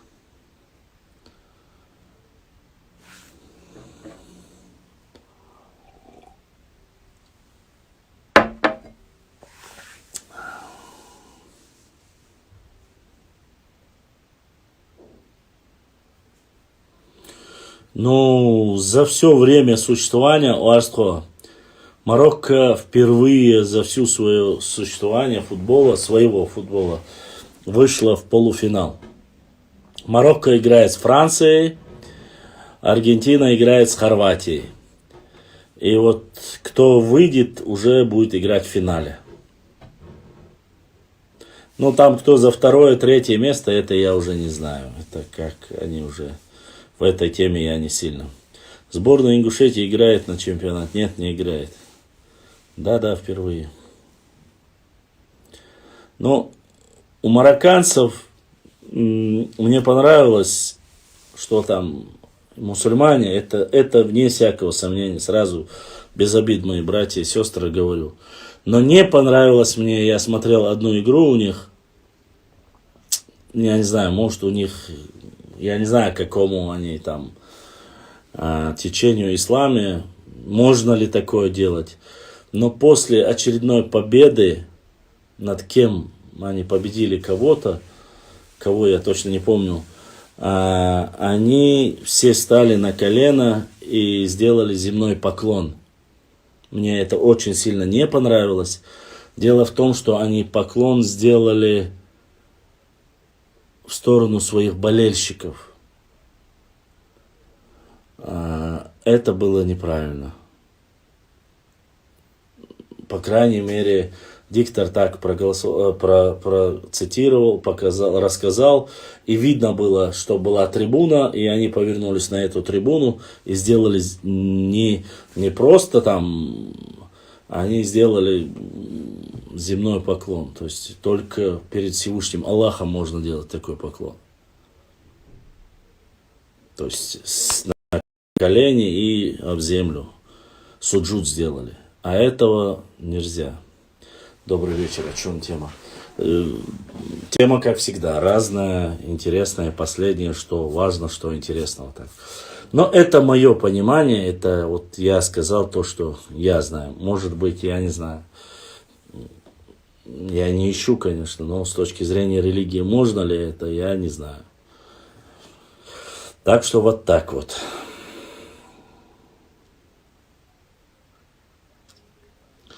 И Арство, я не знаю, я врать не буду. Ну, выглядело, они говорят, посмотрите, какие они молодцы, они поклонились своим болельщикам. Вот они поклонились в ту сторону. Даже если это в сторону мусульман они поклонились, это неправильно. Поклониться можно только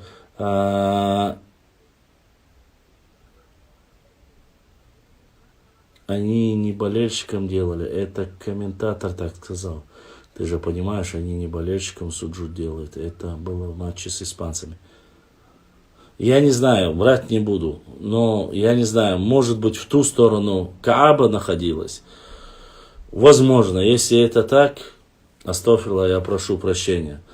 Но я не знаю, продиктовали, я могу ошибаться. Я прошу прощения, если... Возможно, это была сторона в сторону Киблы, Каабы. Может быть, я не знаю.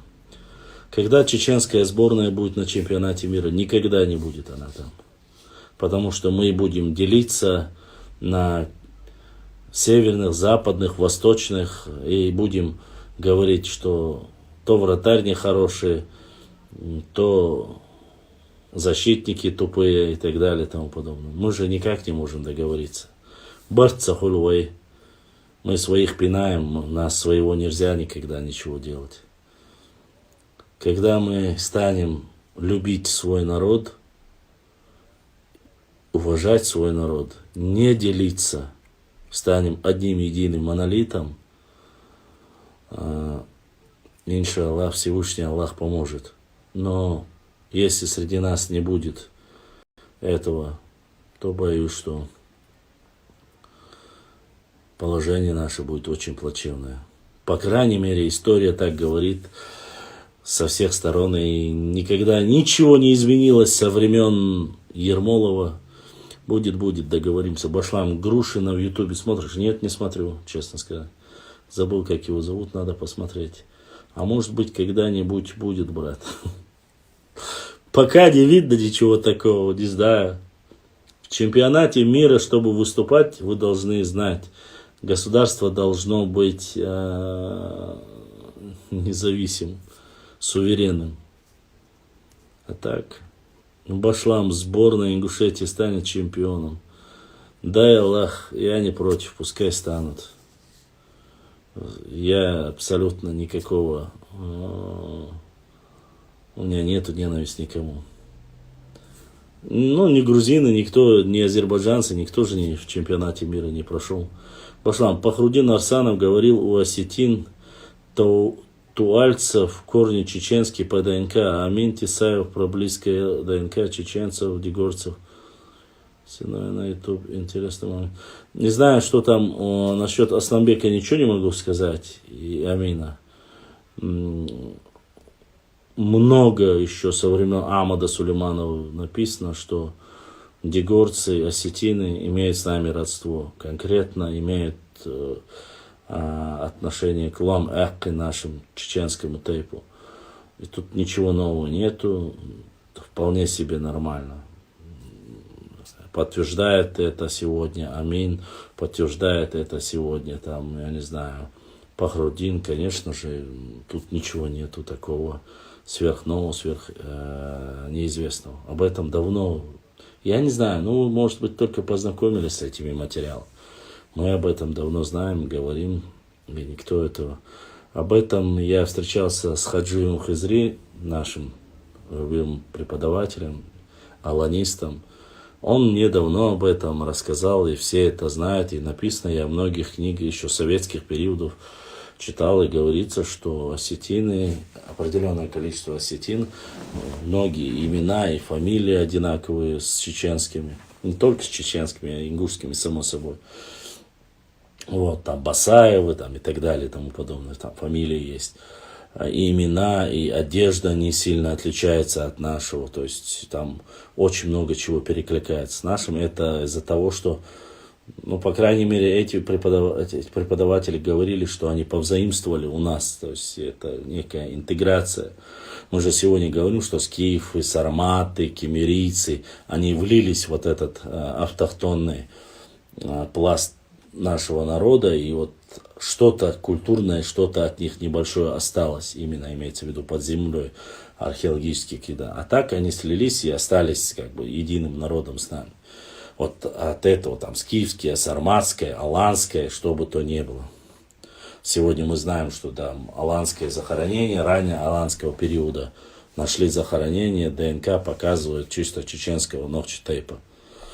Захоронение 5-6 века, это даже не позднего периода, а раннего периода. Чисто чеченский тейп показывает, и сразу все, как на территории Чечни могила, на территории Чечни, и ДНК совпадает. Ну да ладно, это сейчас не про это. Брат, мы доживем до того, что наша команда будет играть. Да уж, конечно, доживем. Вот так вот, такая вот тема. Ибрахим, есть вопросы в Ютубе? Что у нас с ютубскими братьями, сестрами? Задавайте вопросы, спрашивайте. Постараюсь ответить, если знаю, если вам интересно. Если не интересно, могу что-то зачитать, если вы хотите, чтобы зачел. Не знаю, карту показать, если хотите. Там у нас Броневского карта есть. Так что задавайте.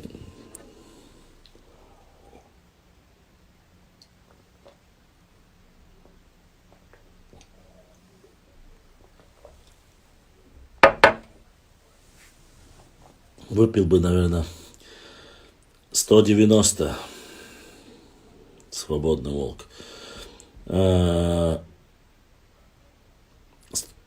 190 сантиметров рост мой.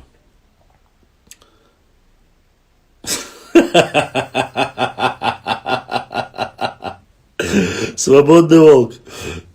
Вот эта рука какая, по-твоему? Это левая, да? Марк Фев. Дал Барцан, был Нохчиком. Аминь, я Аллах, аминь. Дал Сейдуэн. Ютубовские братья, сестры. Нет, свободный волк. Когда-нибудь слышал про зеркальное отражение? Правильно. Вот теперь ты уже правильно говоришь. Это правая рука. Это старая тема, многие знают. Многие знают, что меня вначале норнийцы подкалывали, как будто бы это левая рука, но это правая рука. Это зеркальное отражение. Но свободный волк у нас новенький, поэтому он знает. Меня вечно доставали, типа, если ты такой мусульманин, почему ты левой рукой ешь, левой рукой пьешь и так далее и тому подобное. Хотя, честно скажу вам, я могу писать и левой, и правой рукой. То есть обеими руками могу писать. Для меня как бы с этим проблем нету. Я и левшой был, и правшой. Сейчас правша. Ел-то я всегда правой, но левой рукой я полностью могу тоже работать и писать. Если я могу писать, то само собой остальное тоже. Поэтому... Да, если только так написать. Поэтому с этим проблем нету. Как-то так. Я, честно сказать, я приглашал, я же говорил. Сейчас должен, вот не знаю, мне Башлам карта интересно. Честно сказать, есть моменты, которые я Что-то я хотел рассказать, что вылетело из головы.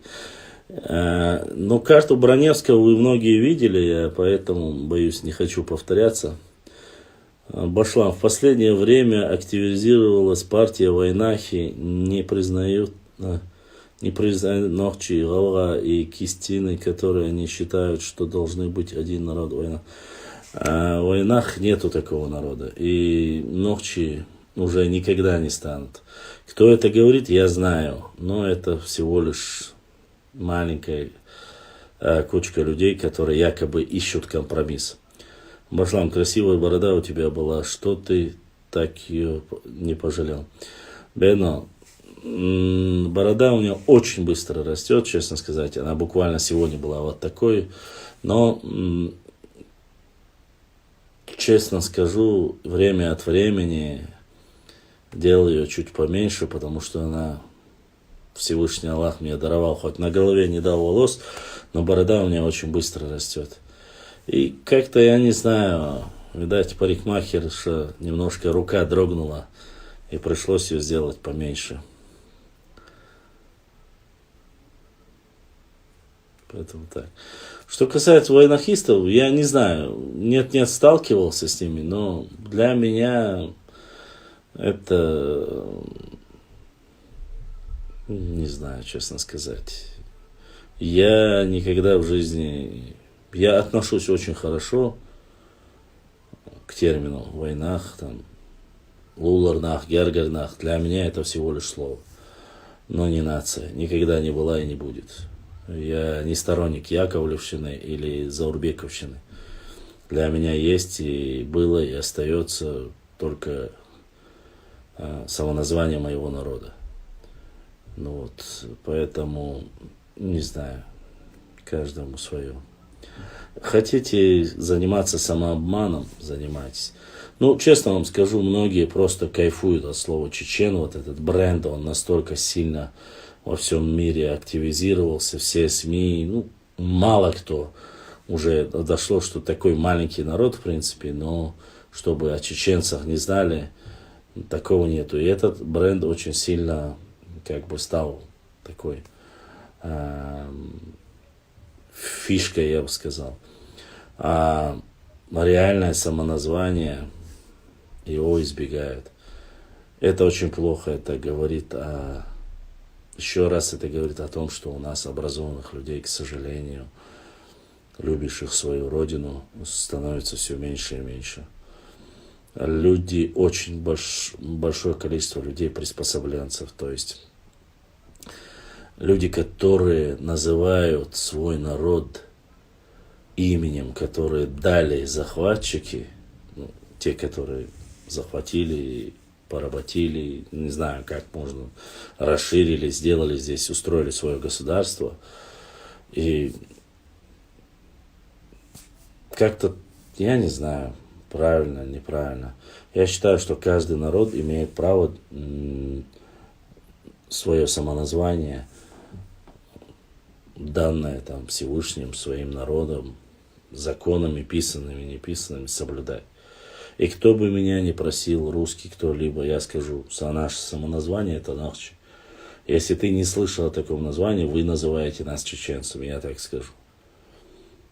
Если человек образованный, он постарается объяснить. Я клянусь вам, грузины, русские, все, кого бы я не знал, я в основном, у меня друзья за пределами наши, они всегда, даже с Питера, с Москвы, они говорят: эй, Нохчи, как твои дела? То есть для меня это просто вот такой кайф, просто не передать. Со Нохчи усу, да, Нохчи хуален. И я этим горжусь. Я мусульманин в первую очередь, в вторую очередь я Нохчи. И мне не надо меня называть там чеченом, чачаном и так далее и тому подобное. Да, я историк, я знаю это все. Это, конечно, не говорит, что все должны быть. Но все, в принципе, как таковой, знают основополагающие там нашей истории, что у нас есть тейпы, тухумы. По крайней мере, не знаю, что там подрастающее поколение, они ходят по городу, там проводят социальный эксперимент, спрашивают, как лица, там родной язык пропагандируют. Альхамдулилля, это тоже хорошо и неплохо. Но никто не говорит, а вы знаете, что такое тейпы, а вы знаете, что есть дым, товары, гары, а вы знаете, сколько их. И почему-то даже когда сидят собравшиеся компанейские люди, ты начинаешь с ними сидеть, говорить что-то о тейпе, о своей истории, и всегда начинает кто-то пинает и говорит, мадица тига, сюли он, тига, кьеч он. Да мне что, халита тига, сюли халита, я что, под кого-то должен подглаживаться, что ли? Я не могу понять. Я у себя дома, на своей родине, я хочу говорить о своей истории, о своих друзьях. Я же их не оскорбляю. Но пускай они собираются, они там рассказывают про свое величие. И поднимают, книжки печатают, там, не знаю, собираются, кружки там свои, все они делают. И наши, да, отбитахумадатель, ишмабай. Если бы здесь сидела бы какая-нибудь, я не знаю, ну, извините, я не сексист, конечно. Если бы сидела какая-нибудь мадама, и сказала бы что-либо подобное, все бы, да, иштрудезese. То вам говорит, что хай ложкача, хай тейпна лец, хай юрта лец, хай махка лец, хай, не знаю, национальных героев своих, ну, по крайней мере, взаимодействие с соседями, что-нибудь интересовать тебя должно. Мне наплевать, это мне не принадлежит. Я вообще кайфую с тех людей, которые говорят, ну вы же сегодня под Россией, вам ничего не принадлежит. Валлахи, биллахи, талахи принадлежит. Если вы будете умными, вам принадлежит все. Если вы будете идиотами, несмотря даже если вы будете независимы, вам не будет ничего принадлежать. Потому что вы все равно все загадите, убьете, своруете, разгромите, сожгете, внесете чуждую нам идеологию, чуждую нам культуру и разрушите все, что у нас есть. Если ты баран, без разницы, что бы ты ни делал, независимый, зависимый, ты все испортишь. А если ты умный, начитанный, ты будешь знать, как извлечь из любой ситуации пользу для своей родины, для своего народа. Я не знаю, каким языком еще нужно это объяснять. Я не знаю этого. Никто сегодня не запрещает тебе любить свою родину. Никто не запрещает культивировать свою культуру, свой родной язык. Да, есть какие-то политические моменты, которыми, да, они есть. Кто-то с ними согласен, кто-то с ними не согласен. Кто не согласен, предлагайте альтернативу. Альтернативы нету. Альтернатива такая, нужно этих убить, этих посадить, этих расстрелять. Эти предатели, эти мушрики, эти муртады, эти геуры, эти там, не знаю, бидатчики, эти хабашиды, эти аксакалы. Я не знаю, какие названия только не придумаю. И все про один народ. Может, хватит уже эти разговоры, может, хватит друг друга поливать грязью, материть и так далее и тому подобное. Я не знаю. Я честно, мое отношение к жизни может быть немножко иное. Может, я слишком старое в понятии этих вещей. Я не знаю, даже мало людей, которые с понятием могли бы сказать и обсудить это. С кем обсуждать это? С кем? Ты должен принять какое-то решение. Я принял такое решение. Я принял решение. Во-первых, я мусульманин. Во-вторых, я нохчи. В-третьих, я люблю свою родину, я люблю свой народ. Вот по всем этим 4, грубо говоря, градациям, то есть, точнее, по всем этим пунктам, делай что-то, что может привести к величию твою религию, твою родину, твой народ, свою семью, свое село. Сделай. Не пытайся все взорвать, убить, расстрелять, пролить кровь. Достало это уже. Вот здесь уже стоит. Учитесь, развивайтесь, размножайтесь. Нет, от крайности в крайность, от крайности в крайность. Қайылдақ штол, бүйіқылы, қайлық шол, бүйіқылы, нақалы яқын, хар душу нақчы шыла, хар душу нақчы шыла. Валлахи, яхмах етсун уже. Валлахи, основной матта, ол, нохчи матта. Сон яхиет, это ролик шказ яхиет. Асайн магайт олкуш. Дейл дюх олк. Аллах дюх олсун, цаля сайқам бяқ да цаля сун. Сайижри бяқ ба цаля сун. Бюх вала, қидик дала. Цер ше нахик да али, вейти, вақти, чуварти, цадайти тиш. Ну нахал мадоли ше, нохчи. Дейл даш мадол, нахал. Цундер дать свой дух. Цундер цахиет вой хоша қиетер вой гуллам цанна иштау. Да, цабастаг ютуб чуа, цабастаг хок чуа хоша қият ладуях. Цабиюш бешкер буладуш, даязя, шумича муатту олур бартиш. Синц эялар, твах, точ о муатту олур, штар ца ара башлам, ца дацар тиш хуйк бош, аш булабу. Телефон ха яз да язош. Үші бұл. Хеч беш му новай кезигду. Цаму ара тамая, хун цавата, ас худину вару вишу. Духуа. Цун ши қам деза, цун ши муақ беза, цун ши истории еза. Қидик деза. И воғар бар, ецу вайц ғош қиет няқ лохар бар. Цун ица дезк, цун ица үйеш, ақ совал виешу, цун тях. Цун миллион, 2-5 миллионов цун подписчик вала. Самоват цун вал виешу. Из же хорангду, со спортсмен шағлияты язушу, со бизнесмен шағлияты язушу, ас электрик шағлияты язу, ас неқш боқ шарах язу, мыс сарах эшерлох шула, дүйеш вала, жим вала, оқ вала, юақ яла, кант вала, сайқома хилчаны асам дүйти, язу гейта гойд. Аса Ибраим са масалсун ғодяшу. Амбаду, о лилаш долша, трошин дагердела, канал гейтса гейтна, пожаловаться дина. Нохчи кома ляс, она хуэл гейтчил ролик, вау, ну жалоба тюах, заблокировать эти. Да, олит. Да, а худуется дуется. А хуэрду эснахик так. Ой, ха миллион шайуч, ула сунок, да, сумоват сухунах, сахума йокш. Это 100-150 рублей, цаму бахтым, да, так, еча, хошту, киншку, эти яхар, вайн, цацуман, оли, кегмер, сум, гошкиет, и донат гошкиет, и то, и донат яяч. И за елер, цаца, 300 50 яяч, ямаячуш, ямаца яйты.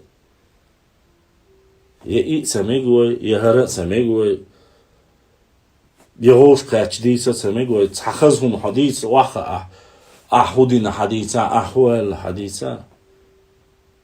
Да, конечно, и мне хочется, и помогать хочется, и быть меценатом хочется, и кому-то там закинуть. Я все максимально пытаюсь на 1000000% сделать все, чтобы... Я же прошу, выскажитесь, приходите, показывайте. Ну, не обязательно заниматься политикой. Понятно, небезопасно, понятно, не нужно. Оставьте тогда политику. Про футбол, про историю, про культуру, про географию. Можно же говорить. Можно. Или спросить можно. Я же для этого создал эту площадку, чтобы мы поговорили. Чтобы были не только эти люди, которые умеют там с кого-то выбивать дур, покупать там джипы и так далее и тому подобное. Что есть люди и интеллектуалы, образованные, которые собираются, несмотря 2-3 часа ночью, которые слушают, говорят, пишут для вас и для себя. Потому что я нахожу успокоение в вас. Если вы слушаете, вы передадите, значит мы хоть на чуть-чуть изменим ход событий, истории нашего народа. В лучшую сторону изменим. Не говорите, что это я говорил, если вы не хотите. Транслируйте эти слова, как от вас идут, как будто они идут. Или пускай они будут вашими словами уже. Но пытайтесь изменить. Воспитывайте своих детей в таком понимании, я не знаю. Может, это то, что нам нужно? Не все же в этом мире основано только, там, не знаю, грубо говоря, на бабках, на связях и так далее. Я понимаю, все хотят. Wallah, я вот пешкадря уже 2 года почти пешком хожу, да? Я знаю цену машине. Долгов на мне выше крыши. Я знаю, что такое быть должником. Неважно, людям или государству ты должен. Я знаю, что такое, когда у тебя родные люди болеют. Я это тоже знаю. Я же такой же, как и вы. Но я помню, с чего мы начинали. Когда мы по кирпичикам, очередь из людей становилась, потому что вокруг были лужи и были кирпичи. По этой кирпичам нужно было пройти, чтобы не намочить обувь в студенческие годы. Я помню, как мы еле-еле, я не знаю, и еще кто-то задонатил. Огромное спасибо моим братьям, сестрам, кто не забывает поддержать и донатить на наш канал. Огромное вам спасибо. Болдиснек эзершка соудоли тылвизенде. И мы по этим кирпичам, толпа стояла, чтобы по очереди перейти не могли одновременно. И это было в центре, в самом сердце нашей Родины. Все собирались, одно место было, только называли по-разному. У нас же любят любой, Гурпарком называли его, но это парк Грознефтегаз. Сейчас он не знаю, как это называется. Это было единственное место, где можно было сфотографироваться. Где был фонтан, в котором обувь не мыли. Ну, по крайней мере, когда люди там были, не мыли. Так-то, конечно. Через все это прошли. Чтобы не вернуться к этому, ни вам, ни вашим детям, нужно менять свое будущее в лучшую сторону. Невозможно изменить будущее, если вы все время будете оглядываться в прошлое и плеваться в него. Невозможно. Прошлое нужно для того, чтобы не допускать в будущем большие ошибки. И если мы сами не осознаем свои ошибки, то нас будут упрекать. А вы со своим войнахизмом или там, не знаю, братством и всем остальным, вы будете лезть куда хотите, но это нам не поможет. Корни. И опять кто-то задонатил. Что-то я походу знаю, кто это. Гуно умятсон донатит яшик. Гуно дал саду, да, духуахуан. Вот этот корень, который закидывается и который посажен среди нашего народа, чтобы все время грызлись между собой, чтобы все время было вот это недовольство, это унижение, оскорбление, искать какой-то там грязный тейп, нехорошее село, чтобы это сказать, чтобы задеть. Так нельзя.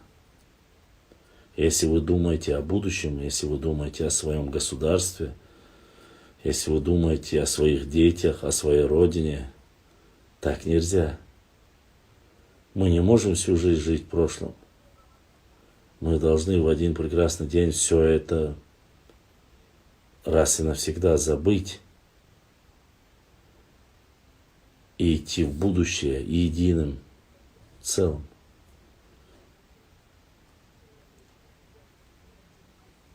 Я про нормальных, я не говорю про преступления, про убийства. Про эти вещи я не говорю. Это уже пускай решают компетентные органы. Я не про это говорю.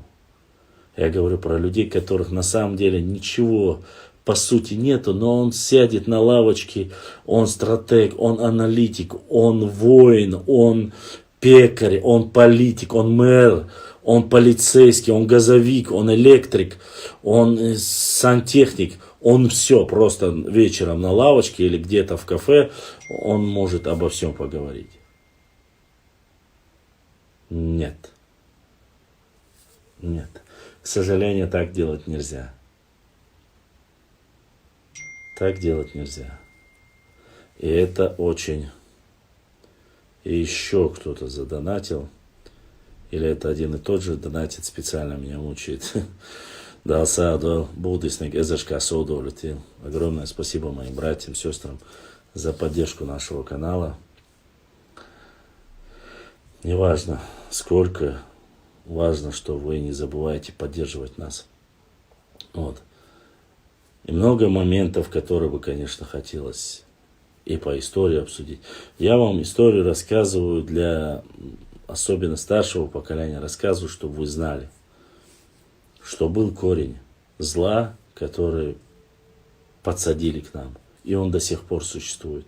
И благодаря этому корню мы никак не можем прийти к единству. Они играют очень хитро. Это не один человек, их много. Они играют очень хитро. Они натравливают одних нохчи против других нохчи. Они всегда пытаются, якобы в благих своих словах, пытаются оскорбить и обвинить весь народ. Если вы это позволите говорить, у нас неоднородный наш народ. Мы очень разные, но справедливые и добрые. Не позволяйте оскорблять даже в простых разговорах свой народ. Не позволяйте. Поверьте мне, они будут, он за вашей спиной оскорбит и вас, и вашу семью, и ваш тейп, и ваше село. Уедет куда-нибудь, скажет, мы такие-то, такие. Он ничем не отличается от тех людей, которые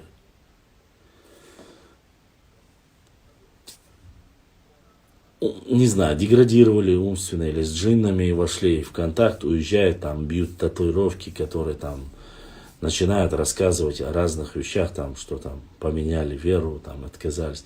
Они ничем от них не отличаются. Просто те больные утырки говорят это на камеру. Я отказался от веры, там, я вообще там не жил, там, я полуметистский. А эти за спиной людей обсуждают. Сидят, обсуждают. Нет, я могу понять обсуждение какой-то той или иной проблемы, которая есть, касаемо общее. Но остальном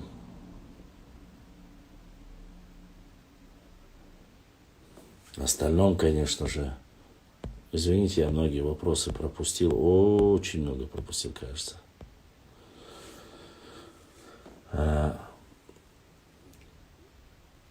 И эти проблемы есть.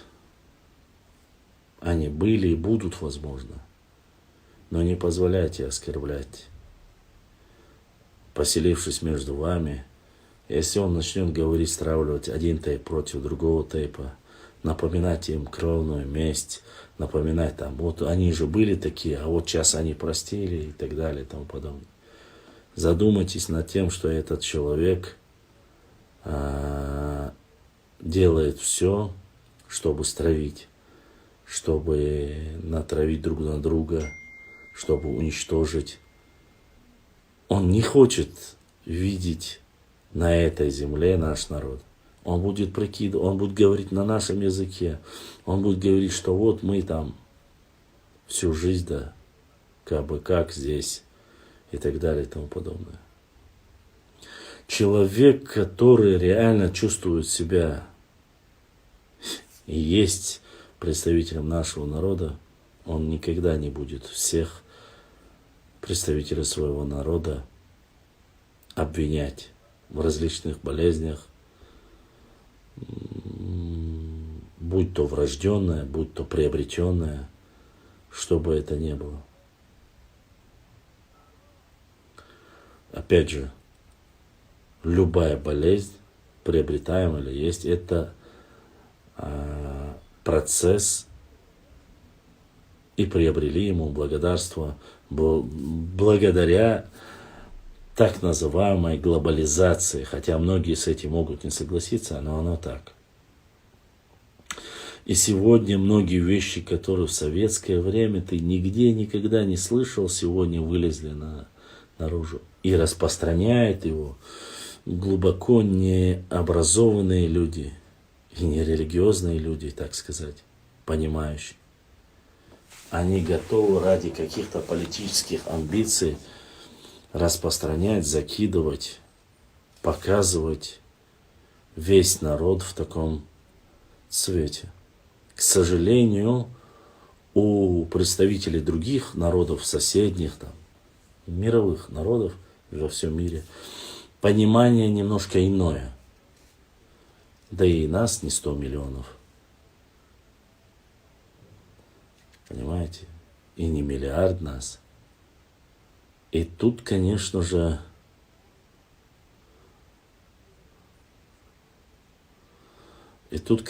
возникает проблема. Если нас так мало, зачем мы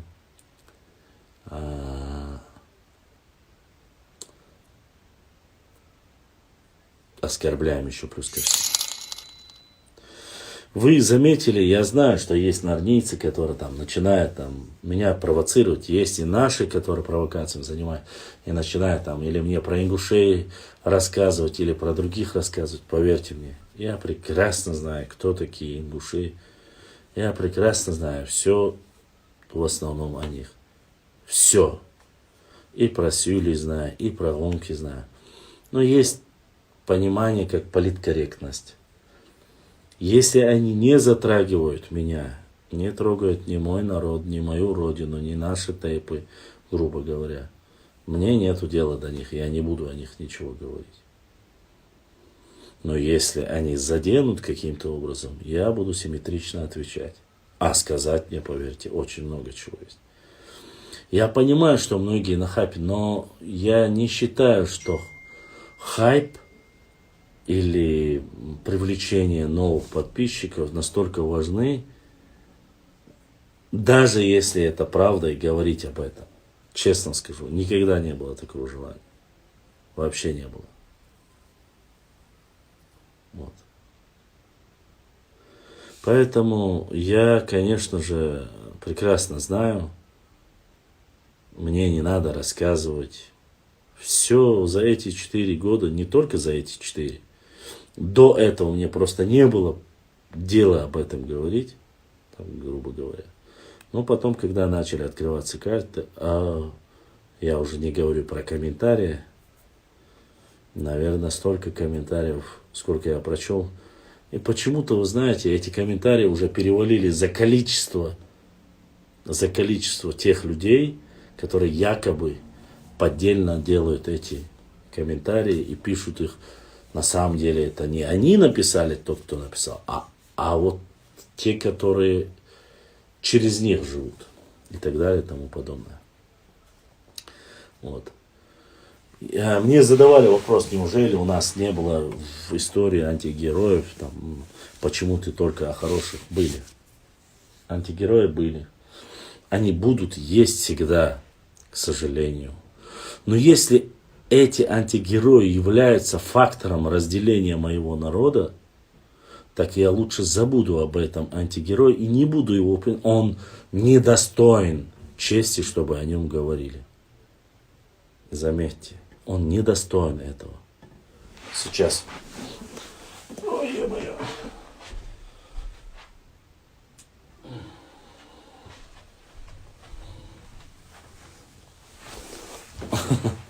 Так, сейчас Гуно задонатил.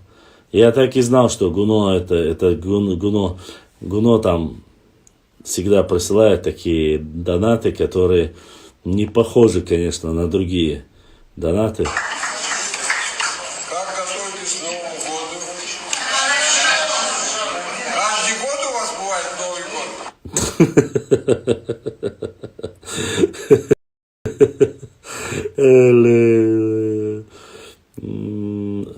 Огромное спасибо, благодарность всем моим братьям, сестрам, кто поддерживает нас,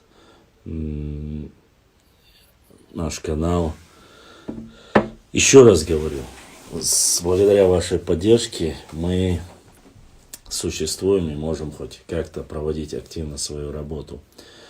А за это огромная вам благодарность, мои братья и сестры.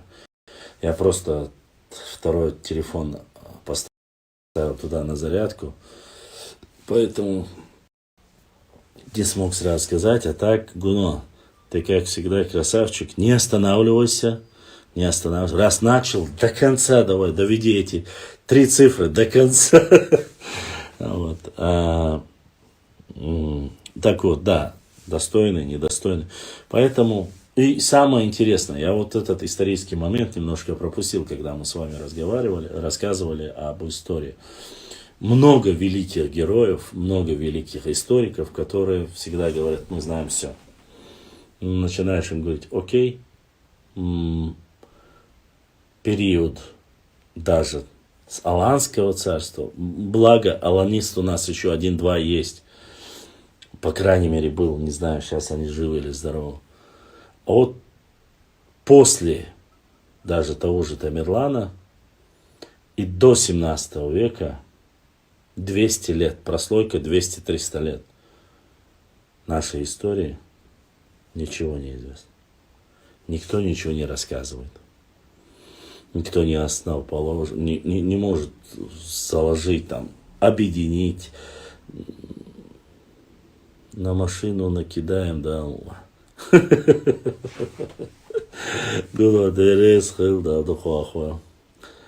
Кто-то говорил с ингушом, и он мне говорит, что их ровно 1 миллион в мире.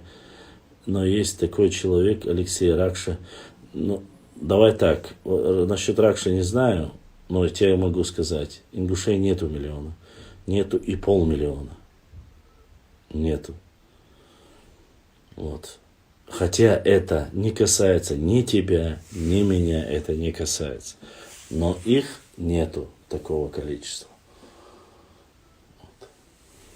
Если это вопрос мне ты задал, я тебе отвечаю. Что касается Ракши, видео я видел, он говорит, что там очень сильно превышенное количество населения. Ну, если они хотят быть миллионом, пускай говорят, хотеть-то можно. Поэтому вот такая вот ситуация.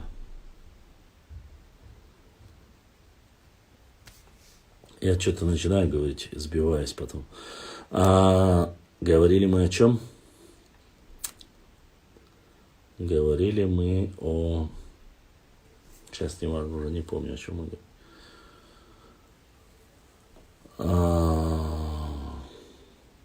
Да. 15-16 век.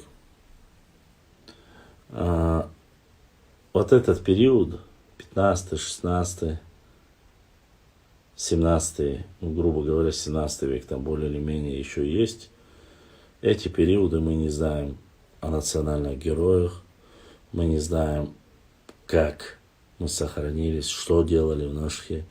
Кроме того, что мы единственный везде, где можем зафиксировать, это только тот момент, где мы рассказываем, говорим, когда нас стало слишком много в Ношхе, мы начали оттуда спускаться. Это все, что рассказывают, что могут рассказаться. Вот. А в остальном тишина. Тишина. Люди из того, что ничего нету, и даже по численности их не могло быть в то время столько. Но люди все равно говорят, вот нас в то время было столько, мы там держали весь Центральный Кавказ. Начинаешь смотреть, а это нас, во-первых, пришли, во-вторых, их никогда и не было столько. И они не воевали столько. Ну, вообще, я говорю, как таковое. Вот. Честно скажу, материалов очень много. И да, мы их будем печатать. Я просто даже не успел. Да, порой Гуно то, что скидывает со своим анализом. Я не все использую его, конечно, материал. Но беру, у него есть очень хорошие иногда бывают материалы. Порой. Но из-за того, что слишком много материала, я их как-то придерживаю, оставляю. Настолько много материалов закинуть одновременно не получается. Да, а если у меня все-таки когда-нибудь MacBook Pro у меня будет, то моя мечта, как говорится, чтобы там взять 1 терабайт хорошую, там все разбить по полочкам, разложить. Все время думаю об этом. Работа бы быстрее шла. На телефоне, к сожалению, я даже одну статью набрать не могу нормально. Садится телефон, накрывается. Ну, а с Бяхца был там, он у меня уже сколько, 4 года один телефон, другому уже 2,5-3 года. Поэтому, что касается количества населения чеченцев, не знаю, я не могу сказать 3 миллиона, я говорил, конечно, но более правильным, более правдивым, достоверно будет информация, чтобы не ошибиться, ну, может быть, 1,5-2 миллиона однозначно. Это более правильно будет. Сказать, к сожалению или к радости не могу, но в Европу поток не снизился, кто уезжает. Вот. Цундера кучуа 6 миллион, вала 1 миллион, вала пейд бат стуктар. وين نخشي بيز قمليون بخيمليون نخشي بيز وين شو دختاش هوش قيتيتينش دي بيش داخيش ألسم زودري بالبي ألسم بيش ديتيت ديشيت غرج علي قون خواي خليت ألسم موحكي غبر زربو خواردي غبر زربو موحت دين لربو جيزري يودر يو قيقش يودر يو تسيودا شيزان بالدي واخو شوريو قيمو مو ديز ديز هوديز ديز سونسا شو خوقيتو ديش نو يوقع برت تخولي وما من تعبوري خيدوتو نخصنايترا вот. Бено, когда ты будешь в Чечне, свяжись со мной. Я изменю вообще полностью твой взгляд касаемо меня. Я тебе обещаю. Я тебе даю слово. Многие вещи я здесь не говорю. Многие вещи я здесь не как бы это площадка для обсуждения истории, там, географии и так далее. Я говорю о вещах, которые важно и нужно. YouTube, хватит, держитесь еще. Важно и нужно. Но о личных каких-то вопросах я здесь редко говорю. Там, если пошутят, иногда пошучу и все. Вот. Поэтому, если вы хотите чего-то добиться, то нужно подвести, наверное, все к какому-то логическому, как говорится, к логической концепции. Я не вижу никакой логической концепции в том, что у нас 3 миллиона, если есть 3 миллиона... Дорогие друзья, не забудьте ставить лайки и подписаться на канал, кто еще не подписался. Баркал, всем спасибо.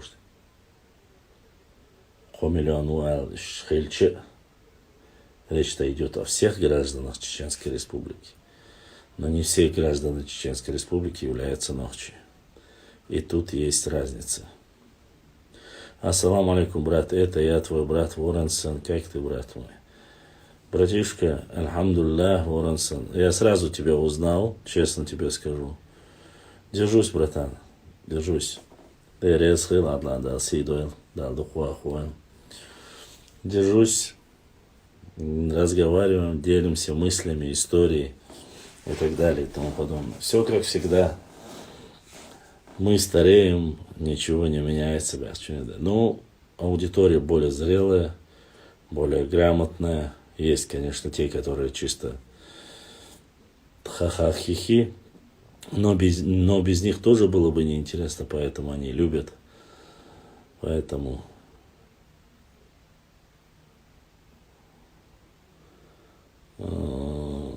Что ты имеешь? Нет. Я по ДНК не знаю. Я ДНК не сдавал тест. Так что как-то так.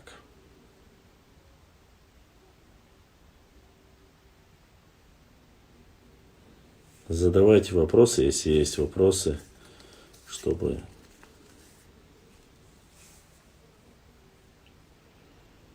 Если я зачитываю вопросы, которые вы не видите, не удивляйтесь. Здесь есть тех людей, канал открытый, но есть те люди, которых я не принял. Они вопросы задают мне, здесь есть с вопросительным знаком такие, они присылают. Но это те, которых я ограничил, люди, они могут тоже писать. Отдельно в чате пишут, я их зачитывал, чтобы не говорили, что я не зачитывал.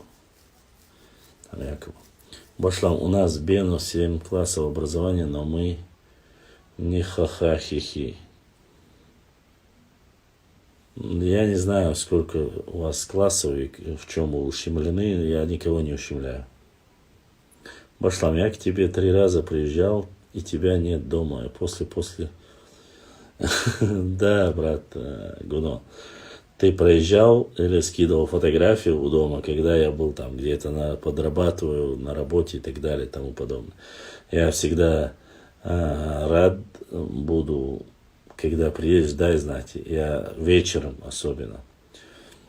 Антро, да, я говорил, брат сдал, но вот этот не глубокий тест, а отзыв. Простой тест дал, и ему сказали в Германии или где-то он там сдал, не помню, в какой-то европейской стране, сказал, что J2. Я не знаю, так это или нет. Я не видел результатов, не видел документов. До тех пор, пока сам не увижу, не увижу подтверждения документа. Но я такой человек, к сожалению. Хорошо ли это, плохо, даже это мой человек. И многие в семье знают, и моя мать знает, и мои братья знают, чтобы, если они начинают рассказывать то, что они слышали, какие-то фантастические, а вот там это, говорят это. Я клянусь Аллахом, я начинаю их сразу говорить, что хватит врать, рассказывать небылицы того, что нету. Они очень обижаются, когда я... Ну, вот такой я человек. Не люблю я, когда нету никаких подтверждений. Я просто Бена Бенаси со Нохчеву и все. Я ДНК не сдавал. Башлам, дуй уммахани нахчишк ясак. Умахан нахчиш ясак ушкала вохр. Нахчиш цанна ясак цейла, тем более сюлючун. Адук вахаг. Как можно платить ясак? Как можно платить чеченцу ночи, если всю жизнь они презирали и не давали даже выходить за них ни своих сестер и так далее и тому подобное. Я не понимаю, в чем, коротко скажу. Башлам, за какую команду будешь болеть в финале футбола? Смотря кто выйдет в финал. Скажу честно, 2 любимые команды. Одна вылетела, это сборная Германия, ее нет. Вторая Аргентина. Но если Аргентина вылетит, по-любому в финале будет Марокко, я буду болеть за Марокко. Если в финале будет Аргентина, я буду болеть за Аргентину. Потому что Аргентина это команда, которая заслуживает победы. Я надеюсь на это. Ну, надеюсь, вот так, как бы. Не сильно, но я, вы знаете, на чемпионате мира, только чемпионат мира в футбольной жизни мне важен. А так, клубы, не клубы, мне наплевать. Важно не количество, а качество. Нам нужно совершенствоваться, начиная с родного языка и заканчивая образованием. У образованных народов историю пишут образованные. Согласен с тобой полностью, об этом мы говорили. Но это немножко другая тема, брат. Это мы постараемся об этом уделить этому целый эфир. Не сейчас, честно сказать.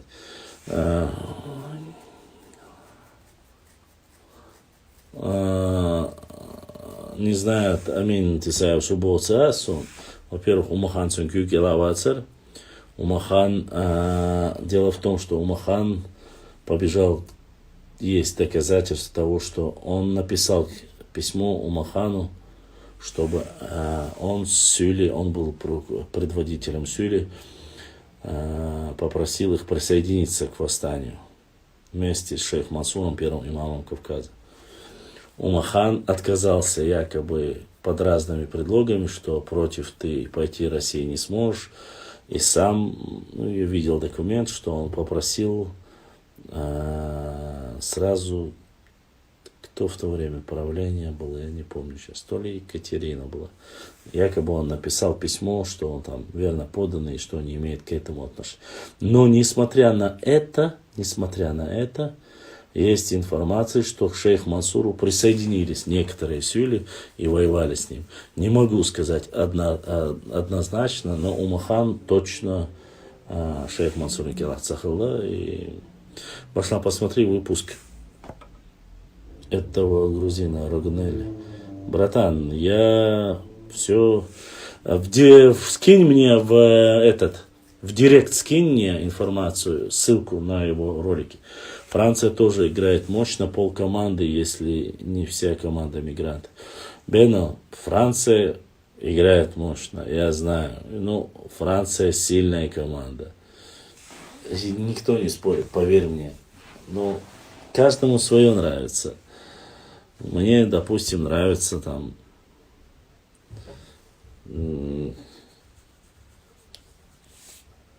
Как тебе сказать? С детства есть просто какие-то свои привилегии. Да, платили. Бежишь. Да. После языка запятая лишняя. Башлам, а как же немцы? Немцы проиграли. Сволочи такие. Я флаг даже убрал после этого. Я, конечно, болел за сборную Германии. Это была моя хорошая, любимая команда. Но, к сожалению, то ли тренер оказался какой-то не такой. Проиграли. Я очень сильно болел за немцев. Хотел, чтобы они вышли. Мне нравится очень немецкий футбол, но что поделаешь. Умахаша очканул, он потом написал письмо Екатерине. Да, абсолютно верно, об этом я и говорил.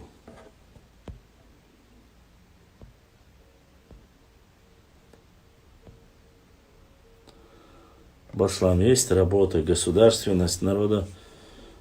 Ногчи там пишут, горцы частью арства были в древности. Нет, не читал. Друзья, я не могу себе позволить эти книги. Езжу, это братца и рожка, это жим-жим-цат книг, да ворса. Но что дигорцы уарствой, это неправда. Дигорцы идут как эхкой, лам эхкой. Вот эта информация есть. Написал это Ангуни или кто угодно, но не уарствой, а именно эхкой написано. Лам эхка к ним относится, написано. И лам эхка, и уарство я считаю частью ногчу народа. Поэтому для меня никакой разницы. И как раз таки эхка щукер хабюл ложь, уарство не все, но часть из них. Вот. Дальше. Но книги, к сожалению, я не могу себе позволить осудиться. Ездил пока это бацающаешь, есть тухтаешь. Если бы каждый из вас купил бы там по одной книге, которого у меня нету, вы бы дали мне, я бы их прочел, я бы их зачитывал. Но новых книг купить я себе, по крайней мере, не могу позволить. Ассаламу алейкум, башлам. В Ютубе есть ролик Хайкал про времени до нашей эры. Наслед. Это видел, если да. Это как убрать. Я думаю, что можно говорить, что это гипотетически так. Гипотетически. Но научного обоснования очень мало. Хотелось бы чуть побольше. Ролик неплохой, задумка неплохая, но они, видишь, остановились на этом. Вот. Есть, конечно, что касается нашего языка, много каких вопросов, но мы до конца их еще не прошерстили, не проработали. Мы поверхностно что-то, что лежит настолько элементарно и видно, его затрагиваем, а вот глубокого анализа не делаем. Ролик мне понравился, в принципе, неплохо, но научного подтверждения как такового Мусаб. В нем сама идея, концепция великолепна. Но вот дальше подтверждения этому, к сожалению, не нашли. Хайкау, мейла и так далее и тому подобное. Вот эти слова. Про Египет, кажется, то, что ты говоришь, если мы с тобой об одном и том же ролике говорим. Я про этот ролик говорю. Я видел его. Мне понравился, но продолжение я не увидел. Кстати, вот такие именно ролики, правильно, их нужно обсуждать, их нужно доводить до ума. Но начать и не закончить это плохо. Башлам. Дагестан состоит из ханств, да и типа мелкие земли у них. Надеюсь, будет. Я такого не буду говорить. Развала я никому не желаю. Ни развала, ни войны. Да, Алдинек Хельду, оставьте остальных в покое. Думайте о своей родине. Нохчи, Деша, Деба, Даха. Остальное, это, еще раз говорю, еще со времен Ахтарханова эти 3 главных правила, которые нужно знать нашему народу. А остальное, не желайте никому распада, войны, не делайте этого, никогда не делайте. Шехан зами говорю, шуник шун юхдуярзаду, войник войни юхдуярзаду. Дуаг ажал бьюхалт эйошу дайла тахума бихам бочи нису йоч саумца дуйца. Ой, наш вохали ешяц. Башлам ислам рош эц нохчи чу, нохчи мах алар худу тиеш хил церц хазне хун. Дешнаш. Лам рош эц нохчи чу. Не понял. Вопросы не понял. Название книг закинь, может кто-нибудь купит. Таис, да, духа я хвену. Название, да не важно. Я бы их и сам спокойно мог купить по мере возможности собрания. Но это маловероятно. Я почти что год я хотел 2 книги новые. Ильяса Сигаури купить новый двухтомник у него есть, который он все предыдущие 4 объединил, двухтомник. Никак так и не смог собрать. Там, да, один брат прислал мне на книгу, очень дорогую, я ее купил. Ну, там после этого у Лечи Ильясова появились еще 2 книги, они очень дорогие. Петроглифы наши, кажется, 6500, что ли, мне сказали. Зеленая книга сейчас к столетию Чечена, Чечни, чеченской государстве к столетию, зеленая книга. Она стоит 3500 или 4500. Это дорогое удовольствие, и поэтому пока название писать-то, если я не буду, да и бесполезно это, наверное. Кому-то что-то говорить я не буду.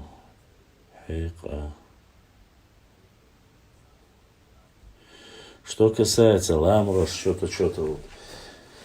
У меня давно есть готовая статья, но я знаю, что многим людям это не понравится. И зная это, я боюсь, что это может как-то неправильно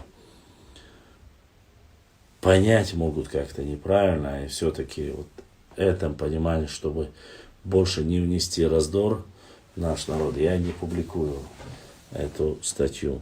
А так информация про Ламрош и Ламанхуай. Статья давно есть, и многие ее печатали. Многим это не нравится.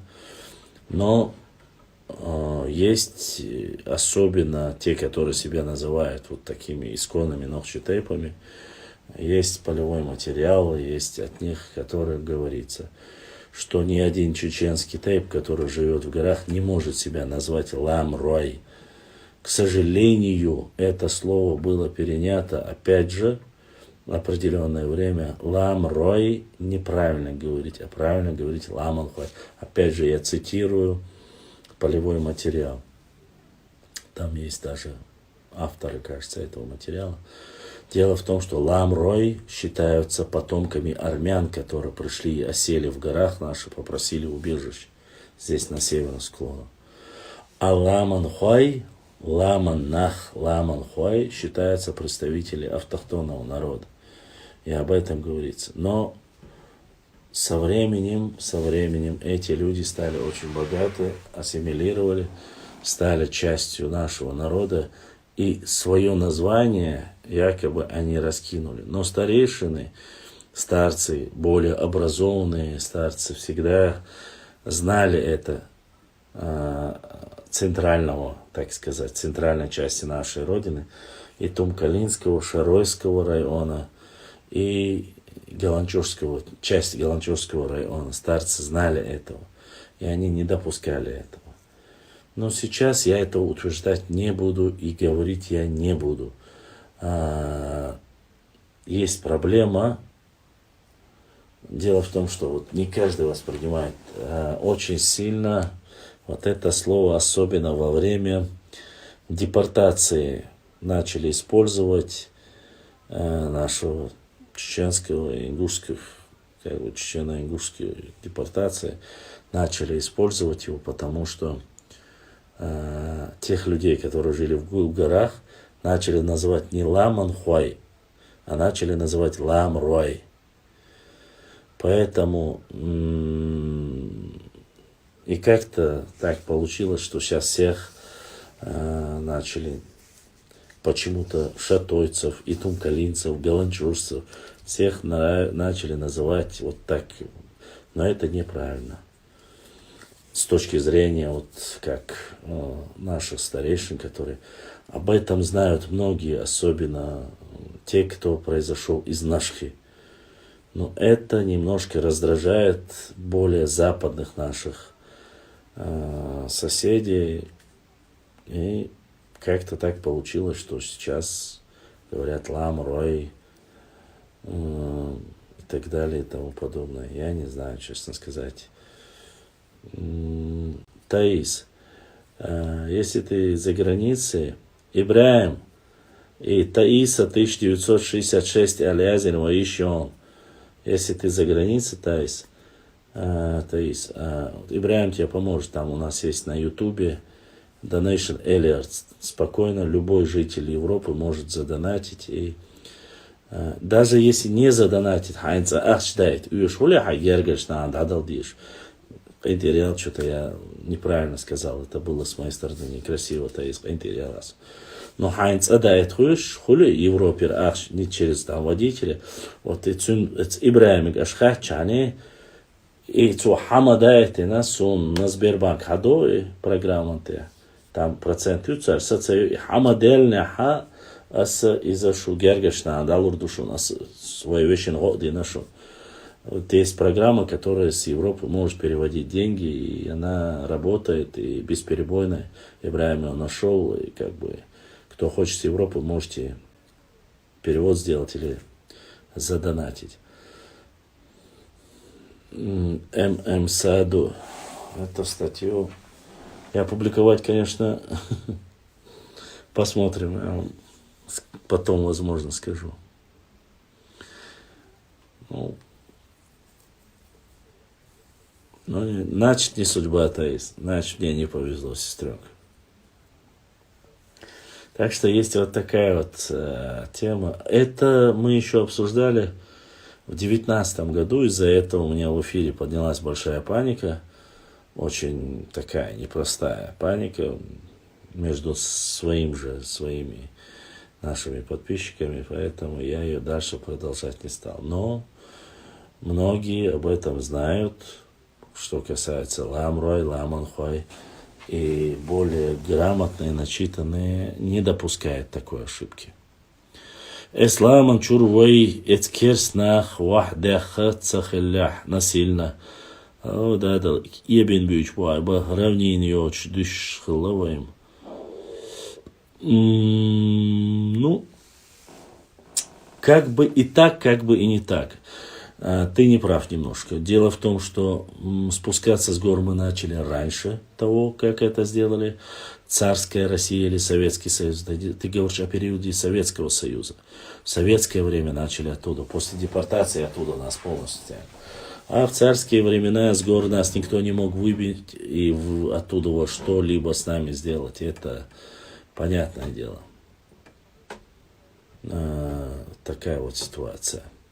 Цундера. Что касается, да, конечно, вне всяких условий.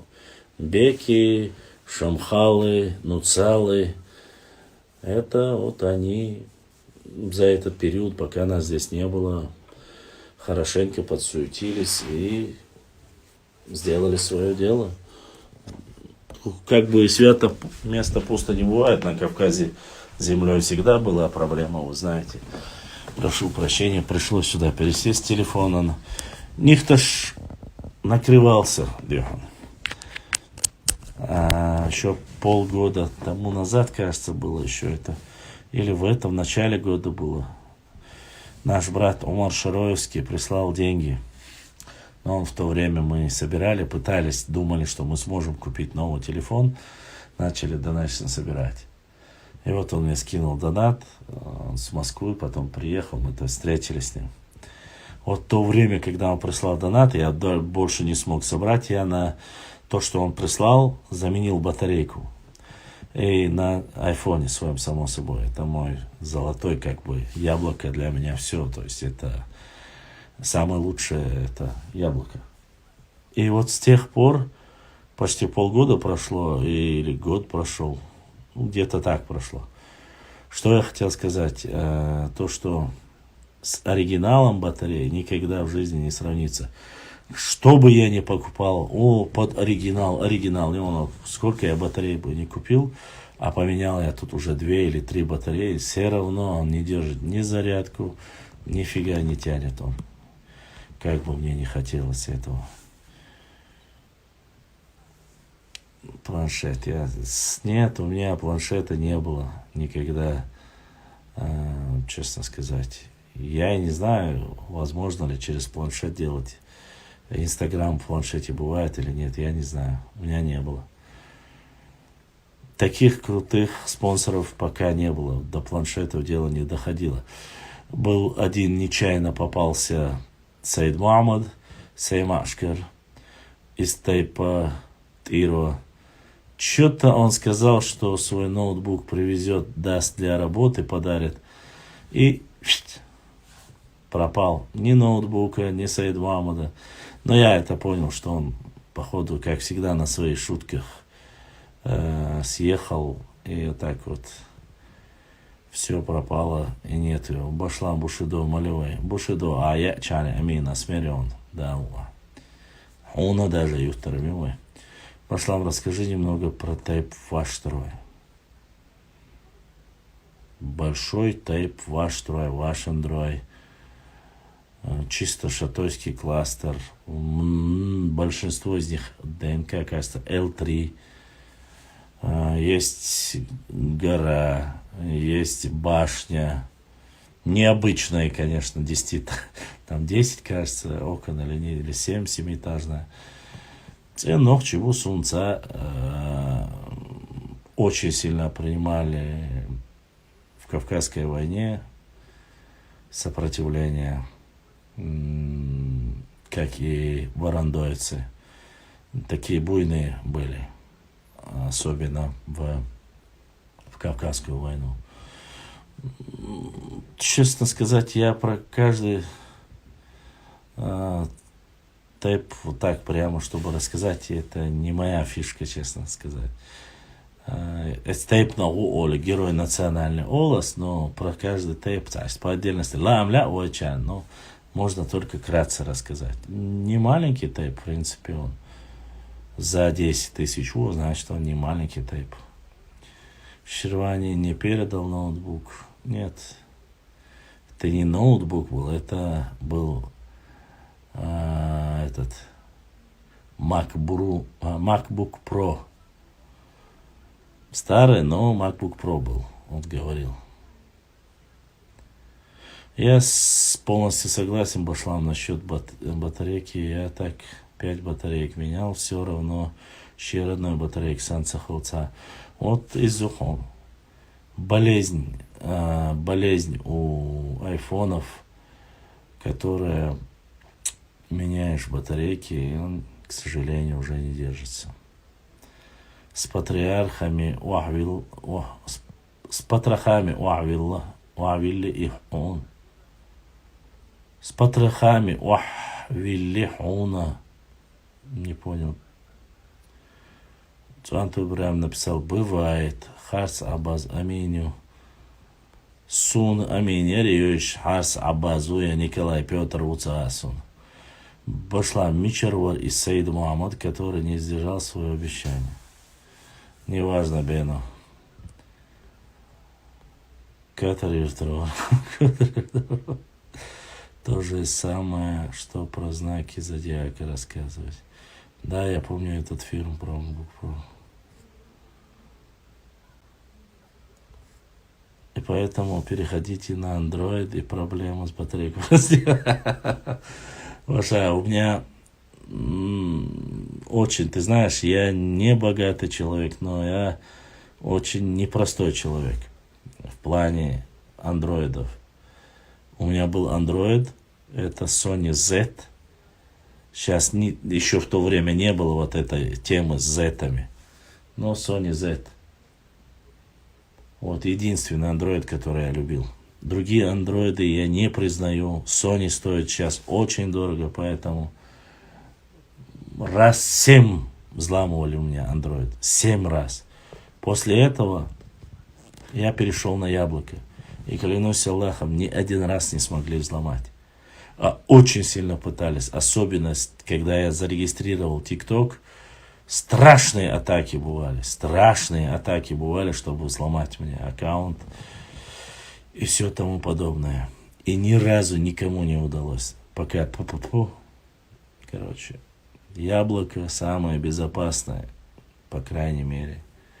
Для меня, вот я как пользуюсь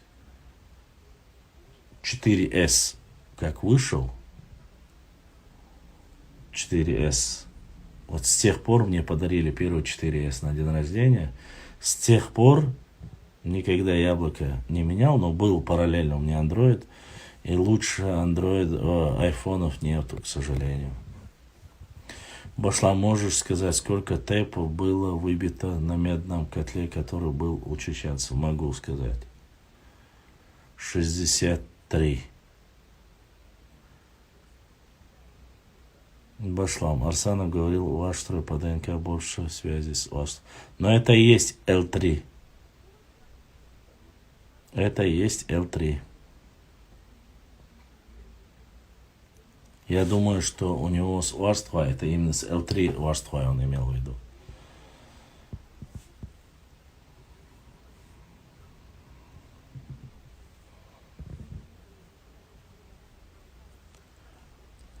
Так что вот так вот.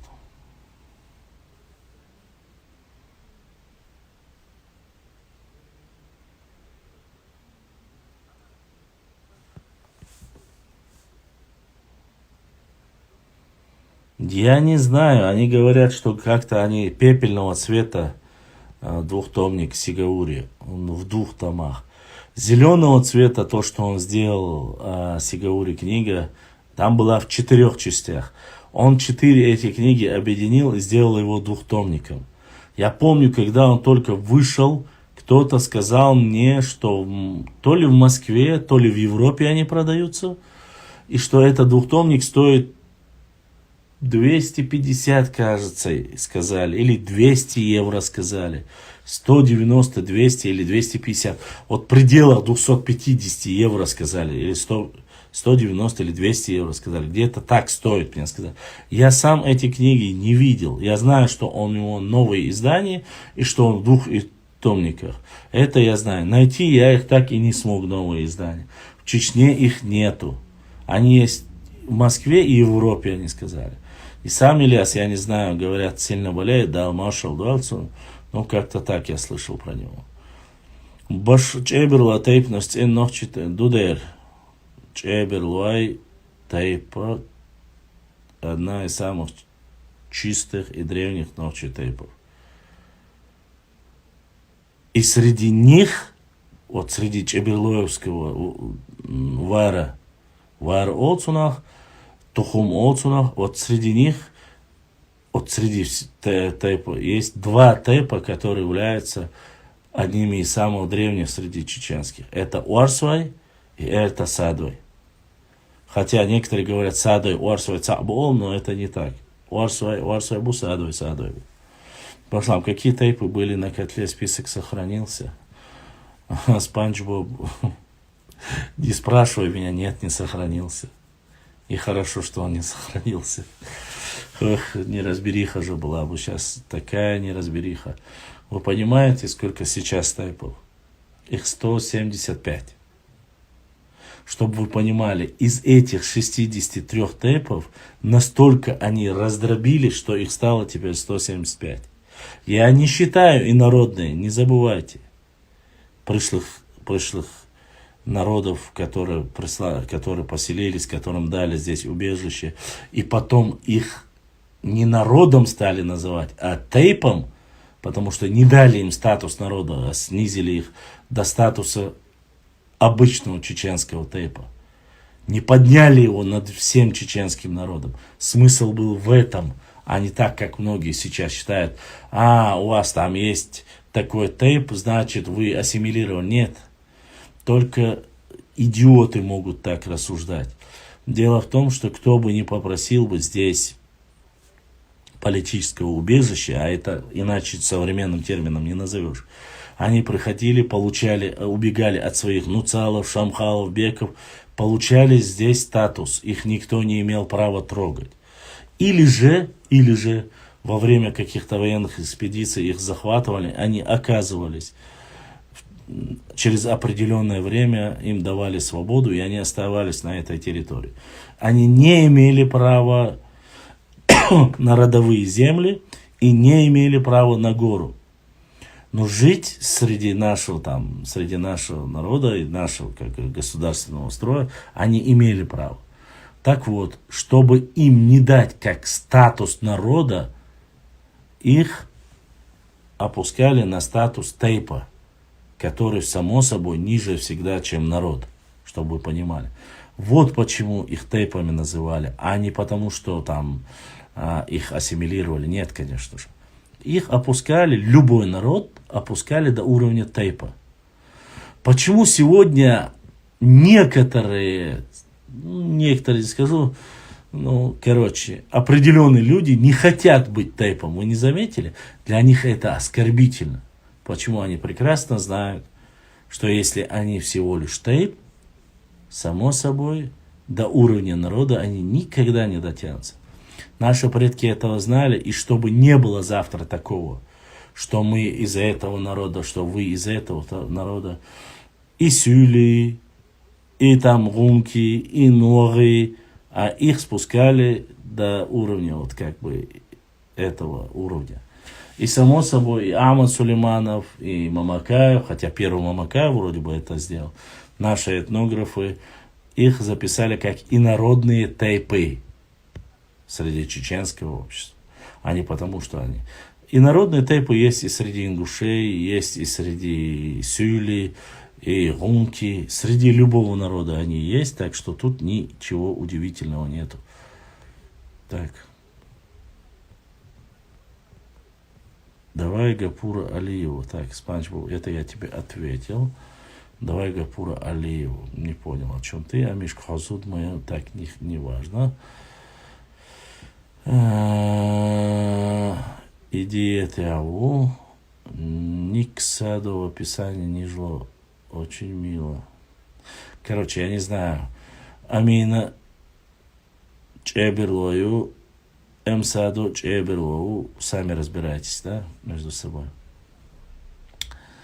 Амин Сунаятра, Магажу, Майера, Магажу Ерео. Дегем Цадосон. Чеберлом Ермячусо. Или о Чеберлу Ерон, или ты часто говорила Садуеву, Садуеву. Садуеву, Саду у меня, тайпан. Саду тайп дойдем, и у меня тарсу. Ну да ладно, не будем. Але пока говоришь, ладно, не будем сейчас отвлекаться.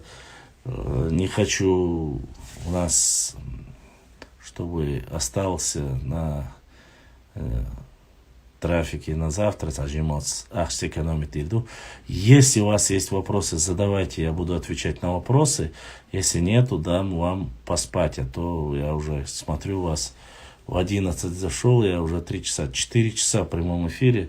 Боюсь, вы устали от меня и как-то вас напрягать не хочется. Если у вас вопросы ко мне, что-то хотите спросить, что-то, чтобы не было.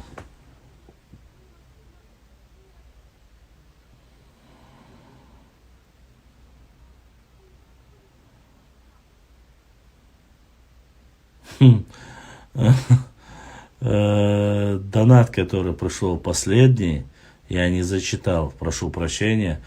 Донат отправили и отправили сообщение.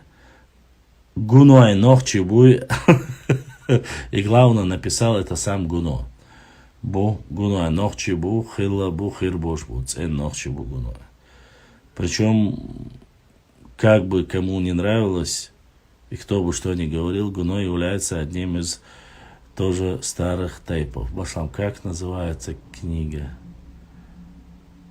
Какая книга? Ланкастербек. Ты имеешь в виду книга Сигаури, как называется? У него те книги назывались «Очерки истории Чечни». Новое, думаю, что будет такое же название. Не думаю, что там изменения будут. «Очерки истории Чечни» называлась его книга. Если ты о Сигаури книге. Вот эту книгу достать я не смог. Конечно, еще пару книг есть здесь, которые я достать не смог. Это Ильяса. Лечи Ильясова есть 2 книги. 3 книги, которые я не смог приобрести. Но они эксклюзивные. Одна книга есть, которую он сделал бесплатно, которую он не разрешил продавать. Еще 3 книги есть, которые я просто финансово не потяну. Это вот для самых таких крутых. Это эксклюзивные книги. Их всего, их сколько было? Вроде бы 900 штук, что ли, всего. Их больше и не будет, сказали, вроде бы 900 или 300, я не знаю. Но их очень мало. Кодекс чести. Он стоит то ли 18 тысяч, то ли 20 тысяч стоит эта книга. И про петроглифы книга, она стоит в пределах 6500 или книжка. И еще одна 4000. Вот эти 3 книги у меня нету. Но они такие мощные книги, само собой, очень дорогие и круто сделаны. Там очень дорогой дизайн и так далее, такие вещи. Но «Кодекс чести» — это вообще книга, настольная книга для самых крутых, пафосных таких московских бизнесменов, я бы сказал, каких-то чеченцев. Вот они. Есть, конечно, еще чеченские герои, там вот эти книги, несколько томов, но их у меня нету. Я и не смотрел, это очень дорогое удовольствие. Вот. А так, в среднем, самая дорогая книга, которая из современно написанных, это книга Лечи Ильясова, которую я нашел. А из старых книг, антикварной, мне рассказывал Джамлей Хамхоев, когда приходил к нам в эфир. Он рассказывал, что видел в Москве на Новом Арбате, кажется, он сказал, в книжном, антикварная книга про Кавказскую войну или кавказцев за 70 тысяч. Но это книга, которую не будут покупать, само собой. И я, честно сказать, не думаю, что мне он как такой, может быть, и нужен был. Но за такие деньги я бы в жизни не купил его.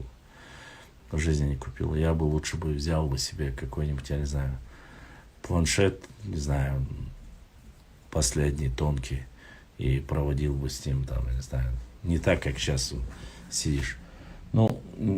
Хотя я не знаю, сколько планшет стоит. Книги, они нужны для чего в основном? Для материала. У Ильяса очень много материала, имеется в виду, они такие очень массивно хорошие, информативные.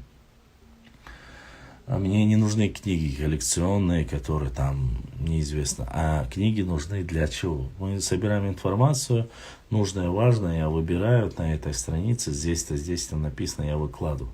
Когда ты выкладываешь его в сеть, само собой, не целую книгу, потому что нас сейчас не любят читать, само собой, У нас коротко, ясно, чтобы было. Скидываешь страницу, ну, как вы видите, у меня статьи, да, с хорошим роликом закидываешь, быстро люди запоминают, ролик смотрят, и где-то в своем дискуссиях могут уже апеллировать. И это является историческим фактом, и это является книгой, которая исторически достоверна. Ну, по крайней мере, ты можешь всегда сослаться на эту книгу. И тебе никто не будет говорить, что ты от себя несешь и так далее и тому подобное. И что?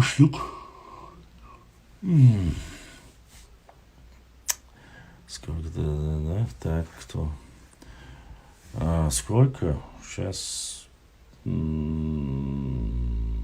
сегодня 7 человек. 7 человек задонатили сегодня. Но в основном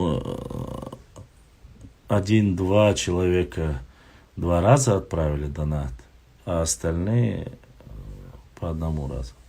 У меня не бывает, я понимаю, что тебе интересно, я вполне думаю, что ты норнеец и просто меня подколоть хочешь. Но у меня не такие большое количество людей. У меня небольшое количество людей, которые там донатят и поддерживают. 3, 4, там, 5 человек. Не по 5000, не переживай. Кто сколько может. Бывает 100, бывает 150, 200, 300 бывает. 400 бывает. Штука бывает иногда, редко. Все же бывает. Вот такие вот вещи тоже.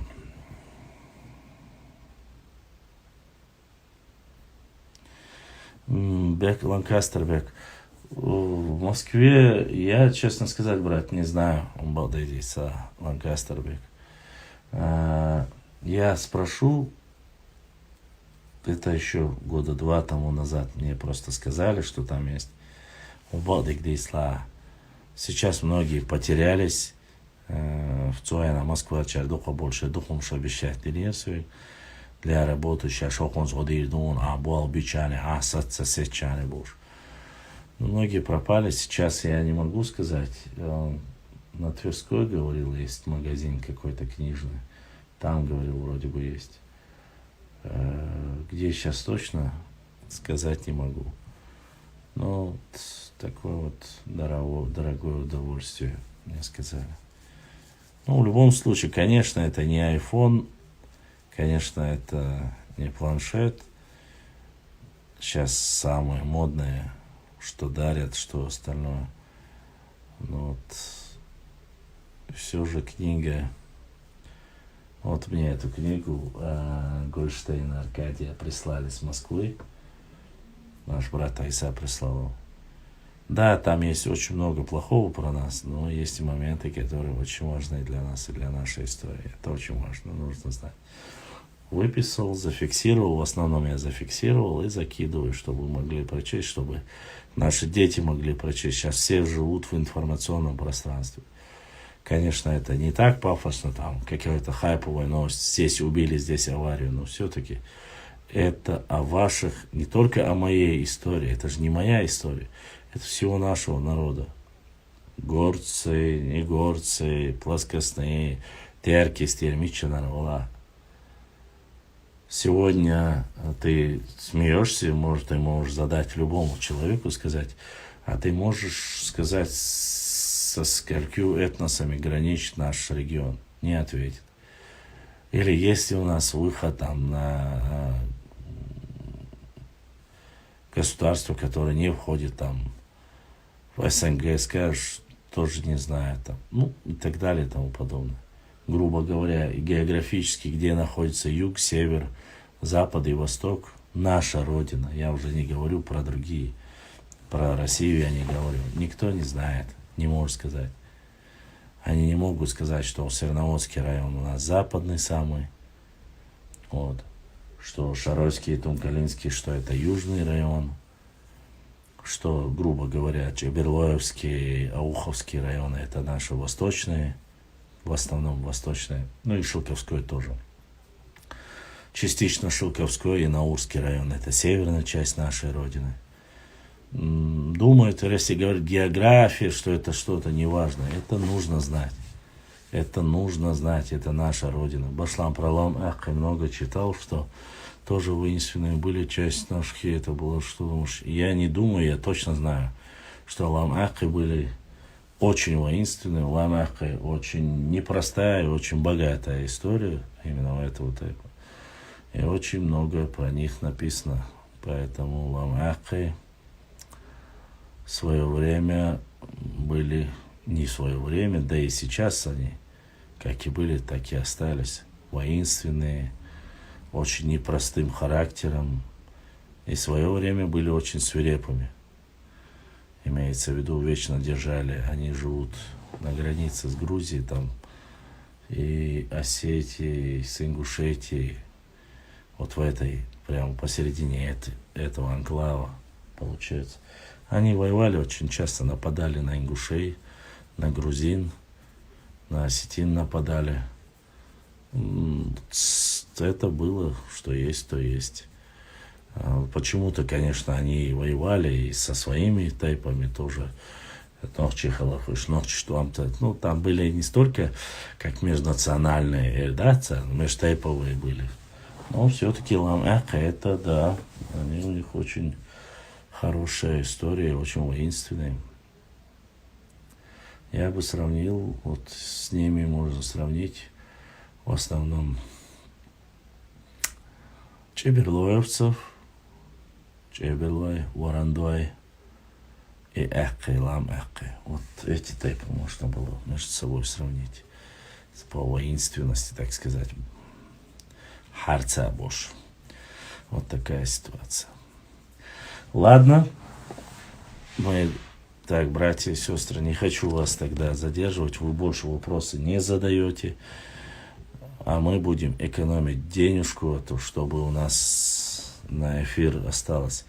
Я очень сильно постараюсь завтра тоже сделать эфир. А если он будет только на чеченском языке. В воскресенье у нас время стрима эфира на родном языке. Вот, это раз. Во-вторых, что касается вопросов, что-то спросить, что-то там, не знаю, какие-то ваши пожелания, пишите в директ, обязательно отвечу.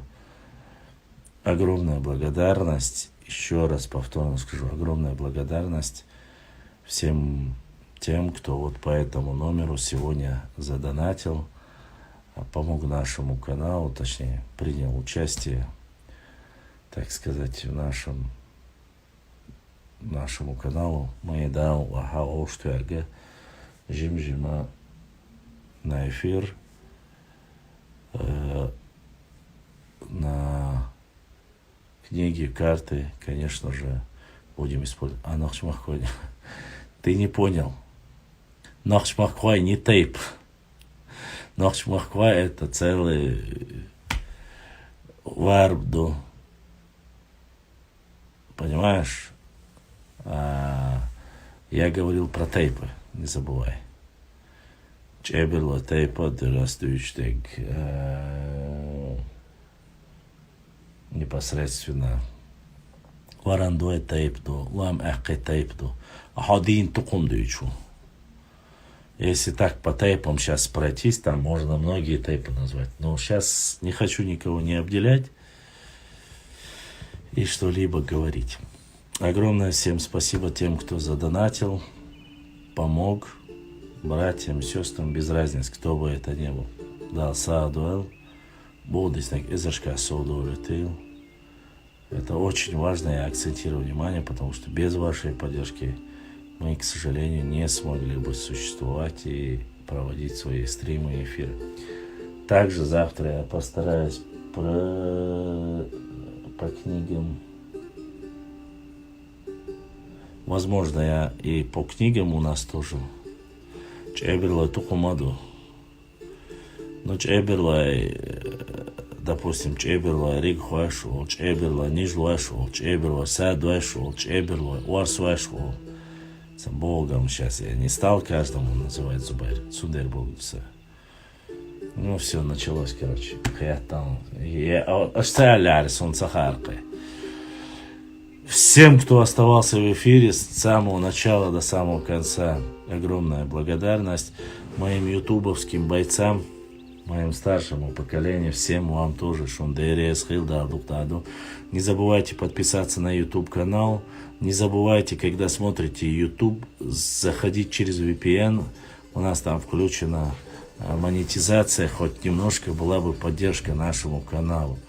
Это очень важно. Если вы смотрите в YouTube, смотрите через VPN. Не забывайте подписаться и нажать на колокольчик, чтобы сразу получать уведомления, когда у нас начинаются эфиры. Не забывайте лайкать, ставить там лайки и оставлять комментарии. Ну или хотя бы смайлики оставляйте, чтобы продвигать наш непосредственно контент, чтобы мы могли. И самое важное и нужное, приглашайте побольше к нам подписчиков. Давайте вместе изучать, говорить, делать все вместе во благо своего народа. Хорошее я имею в виду, само собой. С вами был Башлам.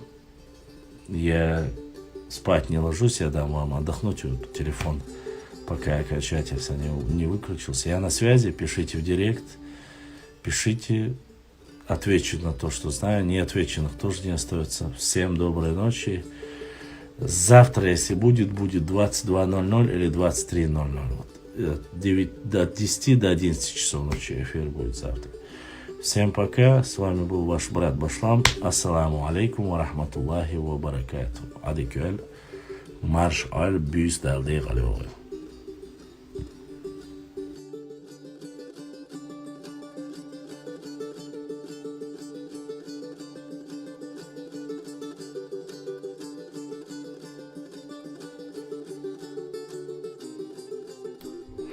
Assalamu alaikum warahmatullahi wabarakatuh. Масса бюстей галор. Всем хороших снов.